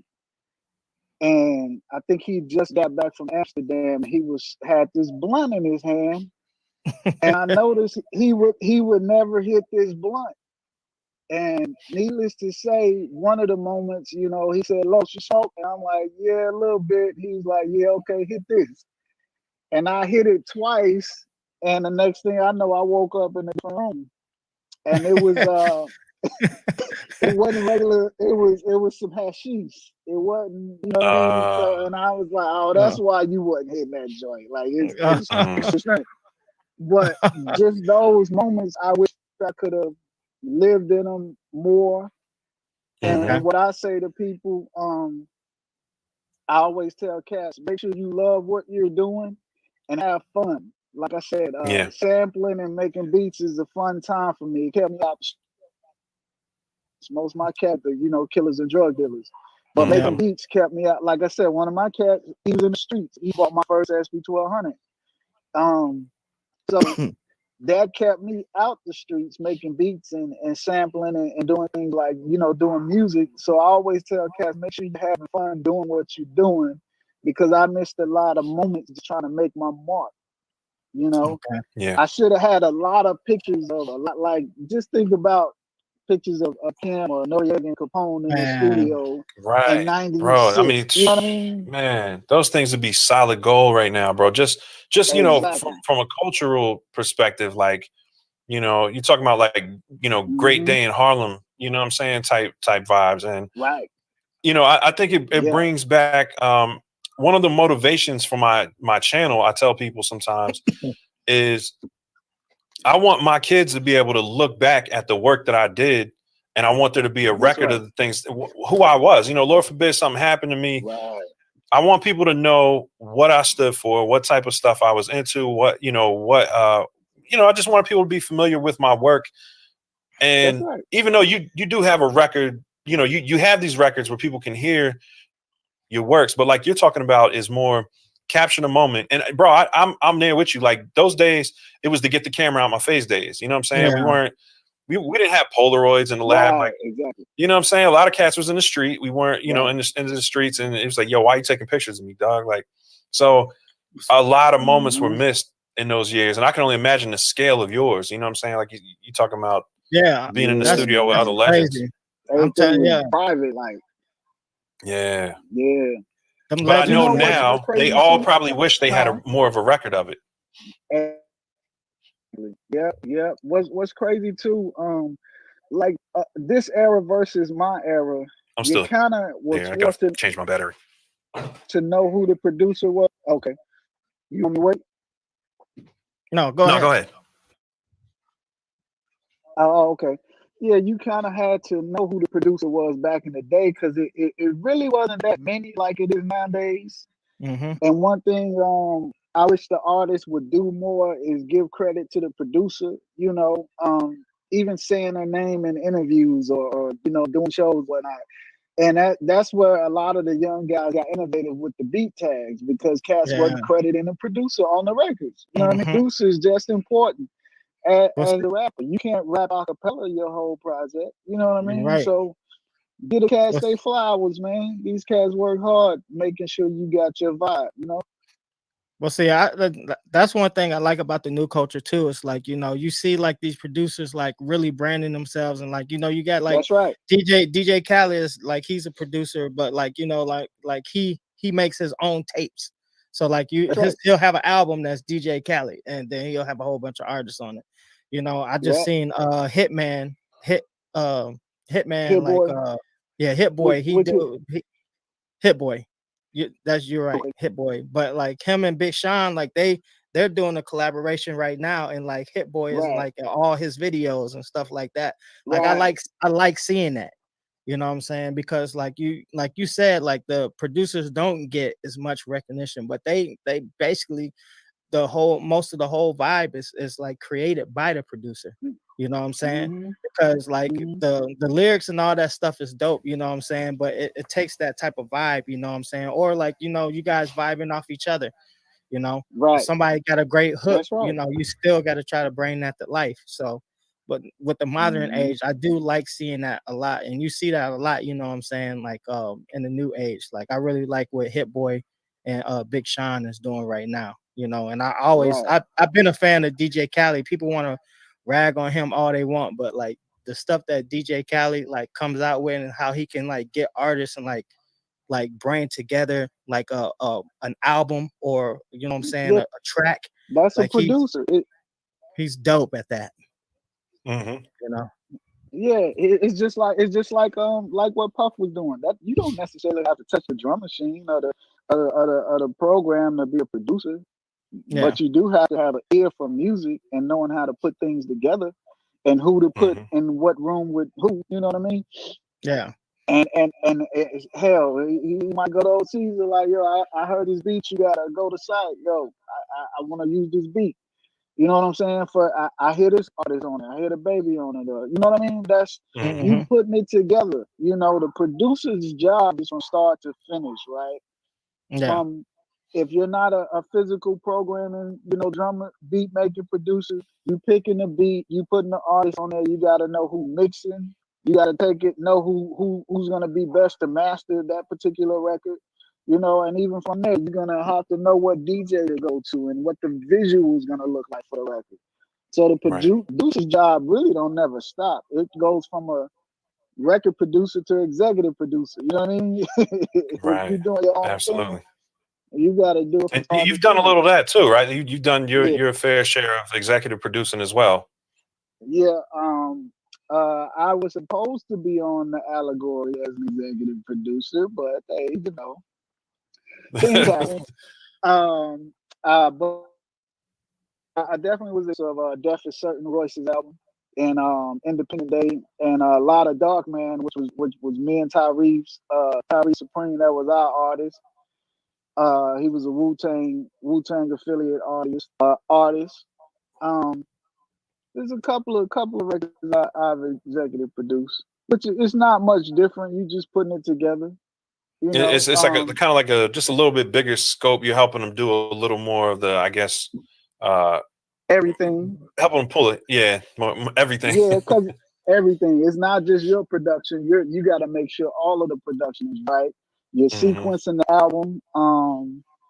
In some cases, it's a young artist from Memphis, Action Pack AP. Hell, I was uploading the YouTube songs and videos at one point. You know what I mean? Yeah, I've been there too. I mean, that's how I Yeah. got into So all this visual stuff. Is I signed artists, exactly. and before you know it, I'm doing their album covers. I'm uploading their stuff Mm-hmm. to different online providers and stuff. So you know, we have to Right. put on different hats as producers. It's just, it kind of comes with the territory. But is there ever a point where you kind of like drew the line where it's like, all right, I'm not going to do that. Like, I'm not going to do that much. I'm not big on signing artists. For one, I don't want nobody signed to me. I'm a handshake type of guy, or I'm a partnership type of guy, right? Mm-hmm. I believe in partnering up with people. I don't want your publishing. I don't want, you know what I mean? You take what's yours, I'm gonna take what's mine, and we're gonna split it if anything. You know, a lot of people say that's not smart business, but I'm just not, that's not my forte. If I'm gonna deal with an artist, we're gonna 50-50, and you do your part, I'm gonna do my part. You're not signed to me, I'm not signed to you. But we can make an obligation to do this project together. You know, that's one thing I learned from Yo Gotti. One of the things Yo Gotti had a problem with was, you know, at a time when he was trying to get signed, people were wanting to sign him. He had his producers. He had, you know, Drummer Boy, Swizzo, Insane Wayne, and myself. Slash T was mixing, and we had a certain sound for Gotti. And when he was trying to get signed, people were wanting to sign him, and they didn't want to partner with him, and he wanted a partnership. You know what I mean? Whereas I'm gonna pay, he wanted to even pay for half. I'm gonna pay my half of the album, use my guys, you pay for the other half of the album, use your guys. You know what I mean? Let's do it that way. And I was fond of how he did business in that sense, you know. And aside from the things that we taught each other, you know, publishing game, and I was instrumental and making him switch D88s to Pro Tools. He didn't like Pro Tools at first, and I made him buy him a Pro Tools system because it was just easier. For what he was doing. But yeah, man, that's been my thing. Always not wanting to sign artists and have them bogged down, or you know what I mean. That's just no fun. Yeah, and that's, it's not fun. People ask, you know, why I don't try to get placements, or I don't have artists anymore and things like that. It's just, I mean, first of all, a lot of artists have, the egos is kind of crazy. You know what I'm saying? Like, the ego, especially in the rap game. Yeah. So, you know, you're dealing with egos, and then a lot of times when you sign artists, you find yourself managing them too, like where you're double checking. Make sure you're on the way to the studio. You know, we got a session that's on. Right. Yep. I don't want, you know, so it gets pretty involved when you're dealing with artists. Yeah, exactly. I want to babysit. And that's, I got kids. Like, you know when you're supposed to be at the studio, man. Like, come on, man. Like, why I gotta go through this with you?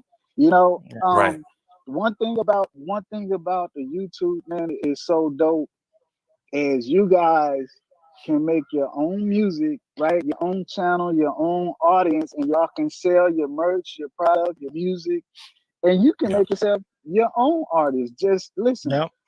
I would love nothing. Yeah, I would love nothing in the world but to sit up and make beats on YouTube and get paid for it. That's like the ultimate job to me. You see what I'm saying? Yeah.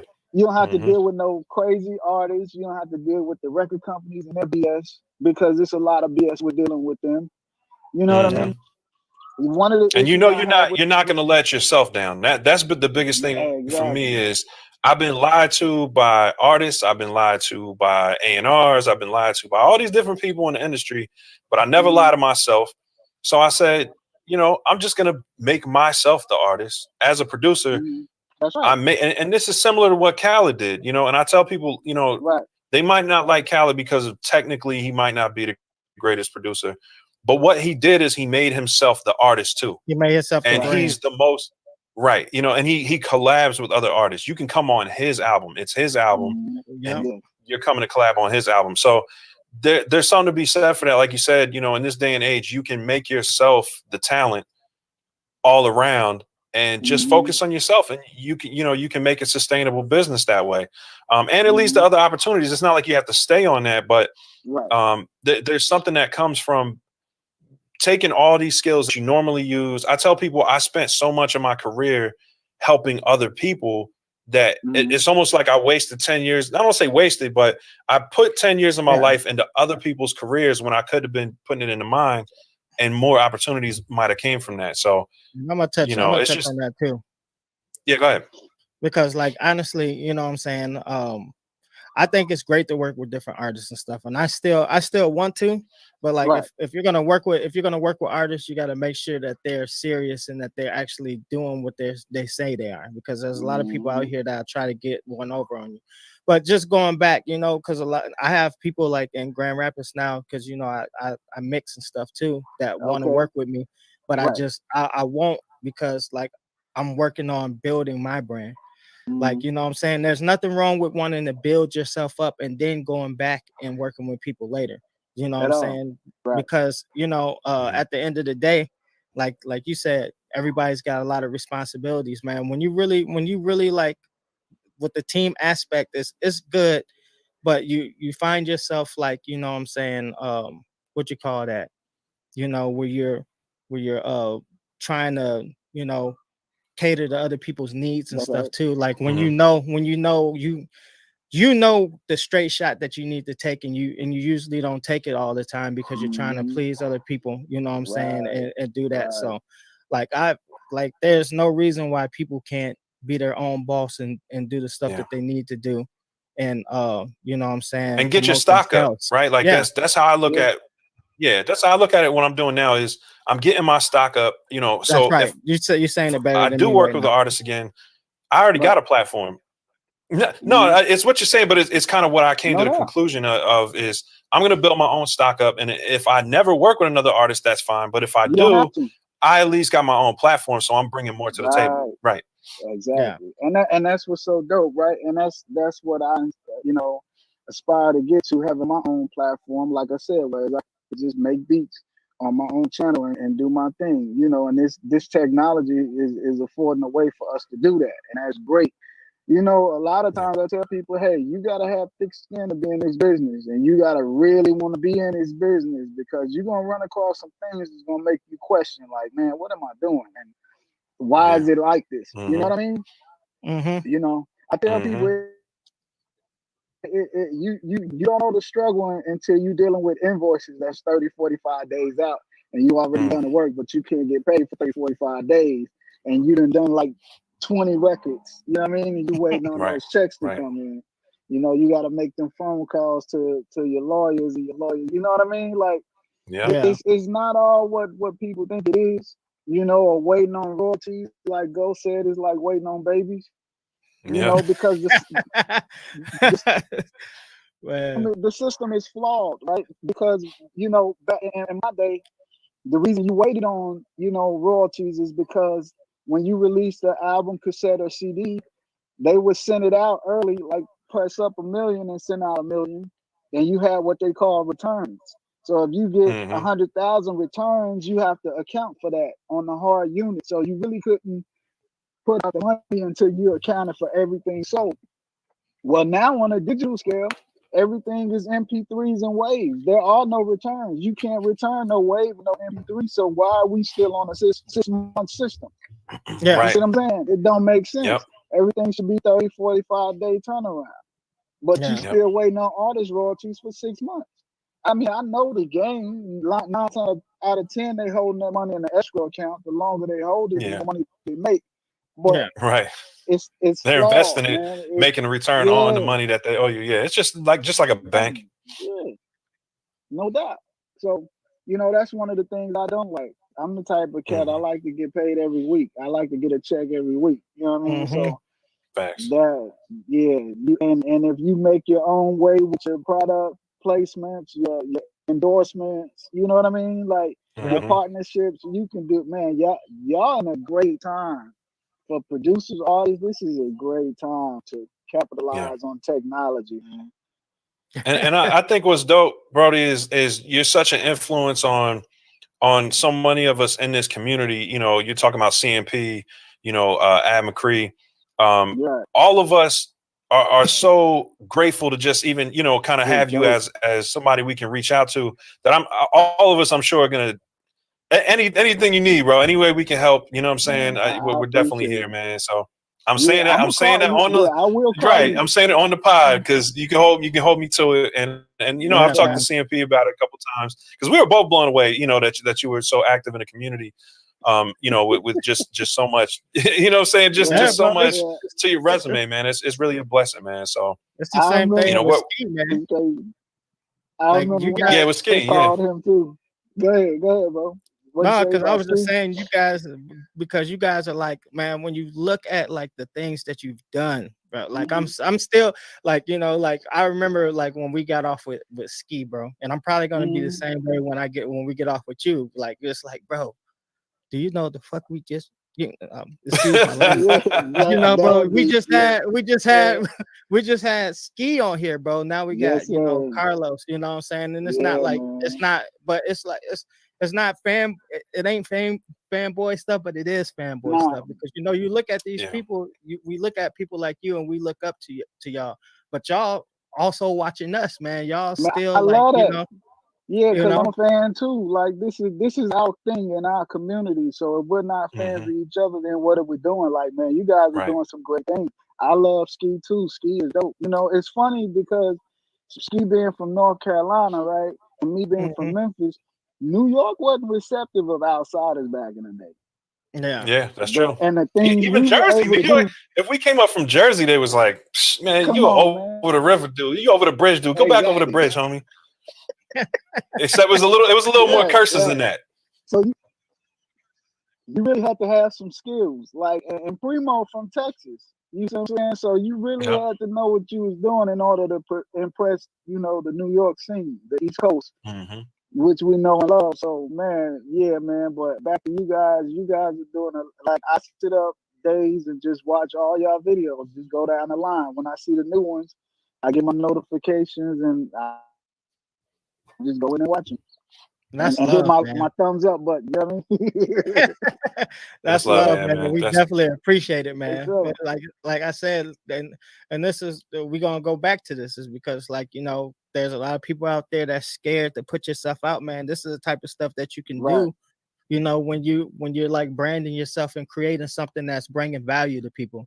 Because that's all we want to do, is bring value to people. We're trying to help producers, because we're also learning. I want to get to a place to where I can have placements and stuff like that, and I want to get my stuff out there. And that's why I'm building this, and, you know, also trying to help people like learn the stuff that, you know, because I didn't, like, even me coming up, you know, it was a lot better than you guys coming up, but I didn't have a lot of people to teach me stuff either. I like learned everything by myself, you know. So I want to help people be better, you know what I'm saying? And if I can help you learn faster and get to it quicker, you know, that's better for me, man. It makes me feel great that I was able to help somebody, because I remember not having that help, man.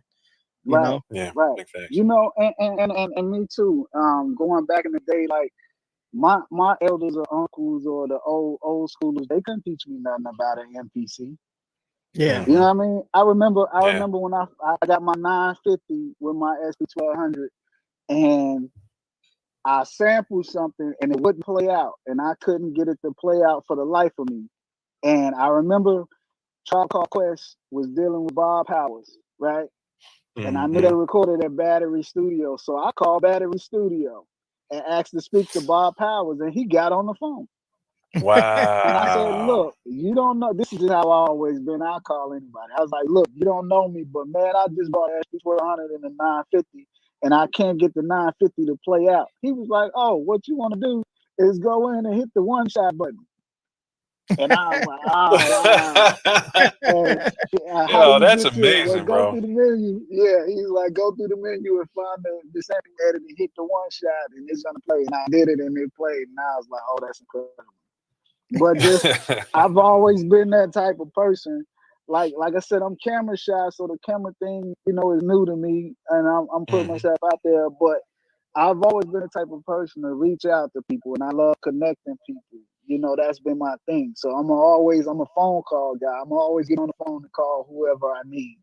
And I hope that everybody do me the same. You know, you got my number, call me. I'm gonna answer whatever questions you got, whatever you need. You know, it's the same with me. That's dope. That's dope. Yes, well, yeah, bro, we had you on here. It's going on 2 hours, man. We ain't gonna take up too much of your Sunday. I'm sure we can go for days, man. I'm backyard boogieing right now, so You know. Yeah, and it looks like it's a beautiful man. family day out there, man. Like it got pretty cold out here in Georgia, but I think y'all got some nice weather out there right now. Yeah, I'm too old for that side. I'm through with that. I don't want no parts of the cold weather. I've had enough. Man, I'm dealing with it right now. We had snow, bro. Yesterday. No, sir. Yeah, we had snow. I ain't Nah, I'm interested good. I'm in good the off white snow. Christmas. You feel me? Nah, I'm good. I put some little white tinsel on a tree or something, with some spray foam or something. But you know, in Georgia, it's gonna probably heat back up tomorrow, though. You know what I mean? Yeah, it's bipolar weather. I tell people I keep a hoodie and a pair of pants and a pair of shorts in my vehicle at all times because at any given time it could heat back up. But nah, bro, it's been such a blessing having you on here, man. And I'm sure we're gonna have to do it again because I'm sure we missed some questions and we missed some things that we scratched the surface on the music. You know what I mean? For real, that's I'm like, man, we just got a little bit, and then the gear too. So I'm sure we'll have to do this some more, man. But thank you so much for coming on, man. Let's talk about some of the things that you're working on. Your son Cassius Magnum is your latest artist, and you're working with him. And you say you can find him at Cassius Magnum on Instagram. He is on Instagram. He is starting on YouTube. He's on my Instagram and my YouTube. It's crazy because he doesn't let me do nothing. I think he got maybe one or two of my beats. You know what I'm saying? But because he's producing too, right? Like you taught him. Yeah, he produced he produced a few of the Action Pack AP records with me. He's on the first 3 albums that we did. But he'll make sure I oversee everything and make sure everything is right. So that's dope. But when it comes to production, he's like, no, he don't. I can maybe do 1 or 2, and that's it. That's crazy. Cassius, I got Cassius Magnum, my son, and then James Robinson. We're doing an R&B project, R&B hip hop project. I got my guy. I call him he's this Irish Scottish kid, 808 Will, with the red hair and all of that. He's pretty dope. I'm working with him as well. And so y'all doing like some collab stuff? Nah, I record and do mixing for him and do some beats for him as well. So we're doing one of the artists I'm doing shit with, like you said, a collab, and then making my rounds. I hope I can get on we did the Lambda joint with Royce. I did that joint. Okay. The Lupe diss record. I ain't fond of diss records, but Oh yeah. I was just listening to that too, man. That was D. He went in on those bars too, bro. That was it's bananas. But what I'm gonna say to him, you know what I mean? But right. All I know, he called me one day like, bro, can y'all mix that record? What record? That beat you sent me. When you do it? I did it last night, but it's coming out tonight. I need y'all to mix it. Like, man, what y'all doing? But I know Raekwon is working on Cuban Links 3. And oh yeah. I'm sure you still got him on the high line, like, hey man. Yeah, that's family. Ray and Ghost is working on Supreme Clientele too. So them 2 records that I'm really trying to get on. Since I was on, I wasn't on Cuban 1, but I was on Immobilarity. I did Yayo. And on Supreme Clientele, we made it a Saturday night. So I'm trying to repeat those vibes with them guys. Yeah. So, that's dope, man. We Made It was one of my favorite records from that joint. Yeah, man. Too. RZA, it's crazy story. We was going to clear the sample, and they told me, hold up, I think we own that record. And I'm like, get out of here. And they was like, well, let me check. I'm gonna call you back. And they called back like, yeah, RZA owns that sample.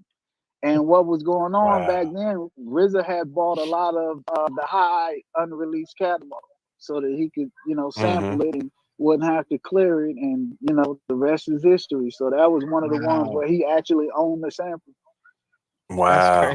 That's dope, man. Yeah, man. RZA's so forward thinking, man. So forward thinking. Like, that's crazy. But yeah, I've bro, known him for all of these. I want to say this real quick. I've known RZA for almost 20 years and met him for the first time a year ago. like face to face. What? We've been on the phone and all of that, but we never met face to face. Wow. And That's last year crazy, was the man. first time I met him. Last year, or the year before. I think it was the year before. But that's crazy, right? But look, man, I'm coming to Texas within the next year, man. We got family out Let's there, do it. and I got too many reasons to get out there and chop it up, man. We got to do a video, just bust it up, man. So it's such an honor, man, to be on with such a legend today, man. Thank you so much for coming on. Thank you, bro. Thank y'all.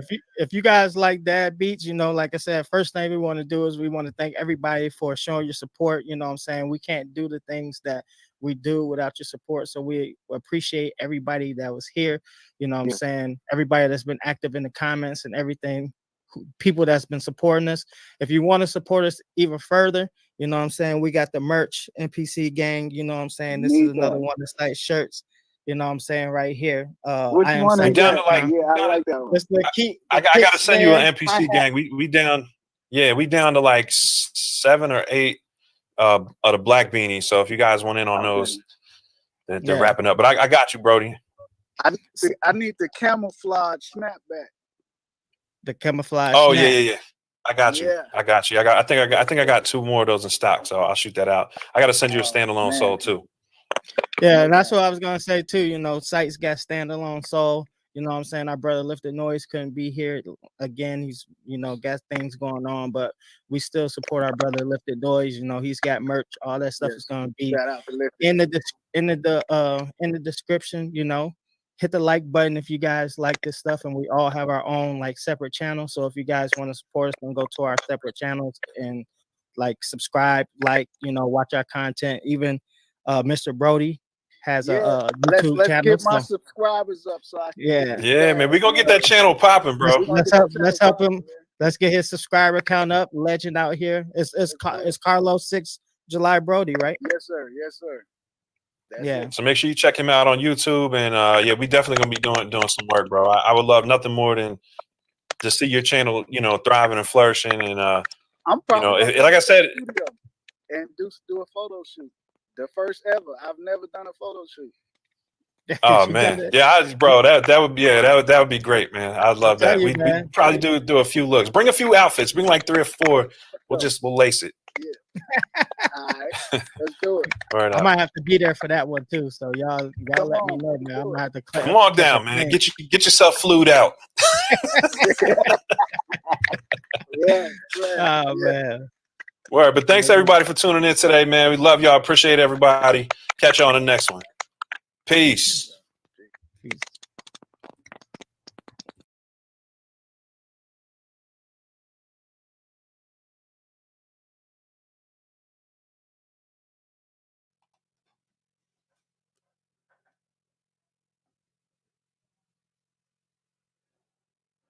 Hello, welcome to the November 9th, 2021 Club Cubase live stream. My name is Greg Undo. I'm going to do a quick audio test and then we'll get started in just a couple of moments.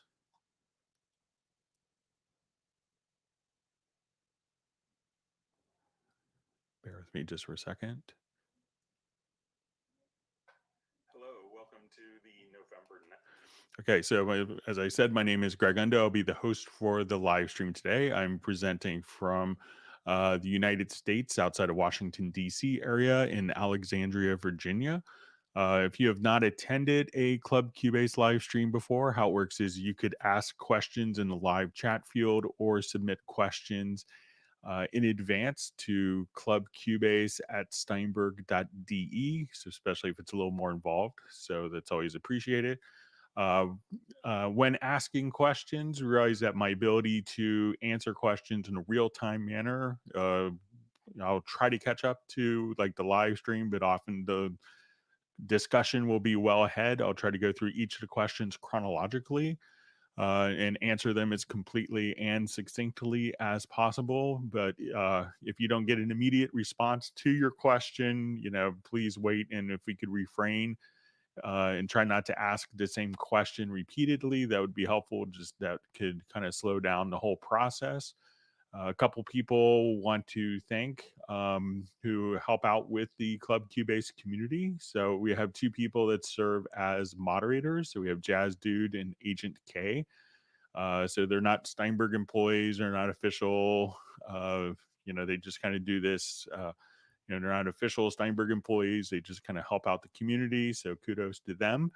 Also, if you wanted to find the topics that are covered in today's live stream, you could go to the comments field and pin to the top with timestamps will be all the topics covered in today's live stream. So you could look there. But if you wanted to look through topics that have been covered in previous live streams, I think we're past 14,000 questions at this point since the pandemic started. You could go to cubaseindex.com, and Jan from Stockholm has been kind enough to set that up. It's a wonderful resource. And another wonderful resource of information, in addition to all of the Steinberg official channels, is going to be the Cubase Nation Discord. So, and Jazdu does a lot of work compiling information there. So, with that, I may be interrupted at some point. You may hear my wife, who's working directly above me, as she's doing her work, and my son may be getting home from school the last 30 minutes of the live stream. I'll try to avoid any interruptions and keep those to a minimal, but let's go ahead and get started. So we have a lot of people already online. Okay, so the first question from Joe K. I left a feature on to delete overlaps by accident and grouped my drum tracks for recording. I didn't realize that it was losing all of my previous takes in the lanes.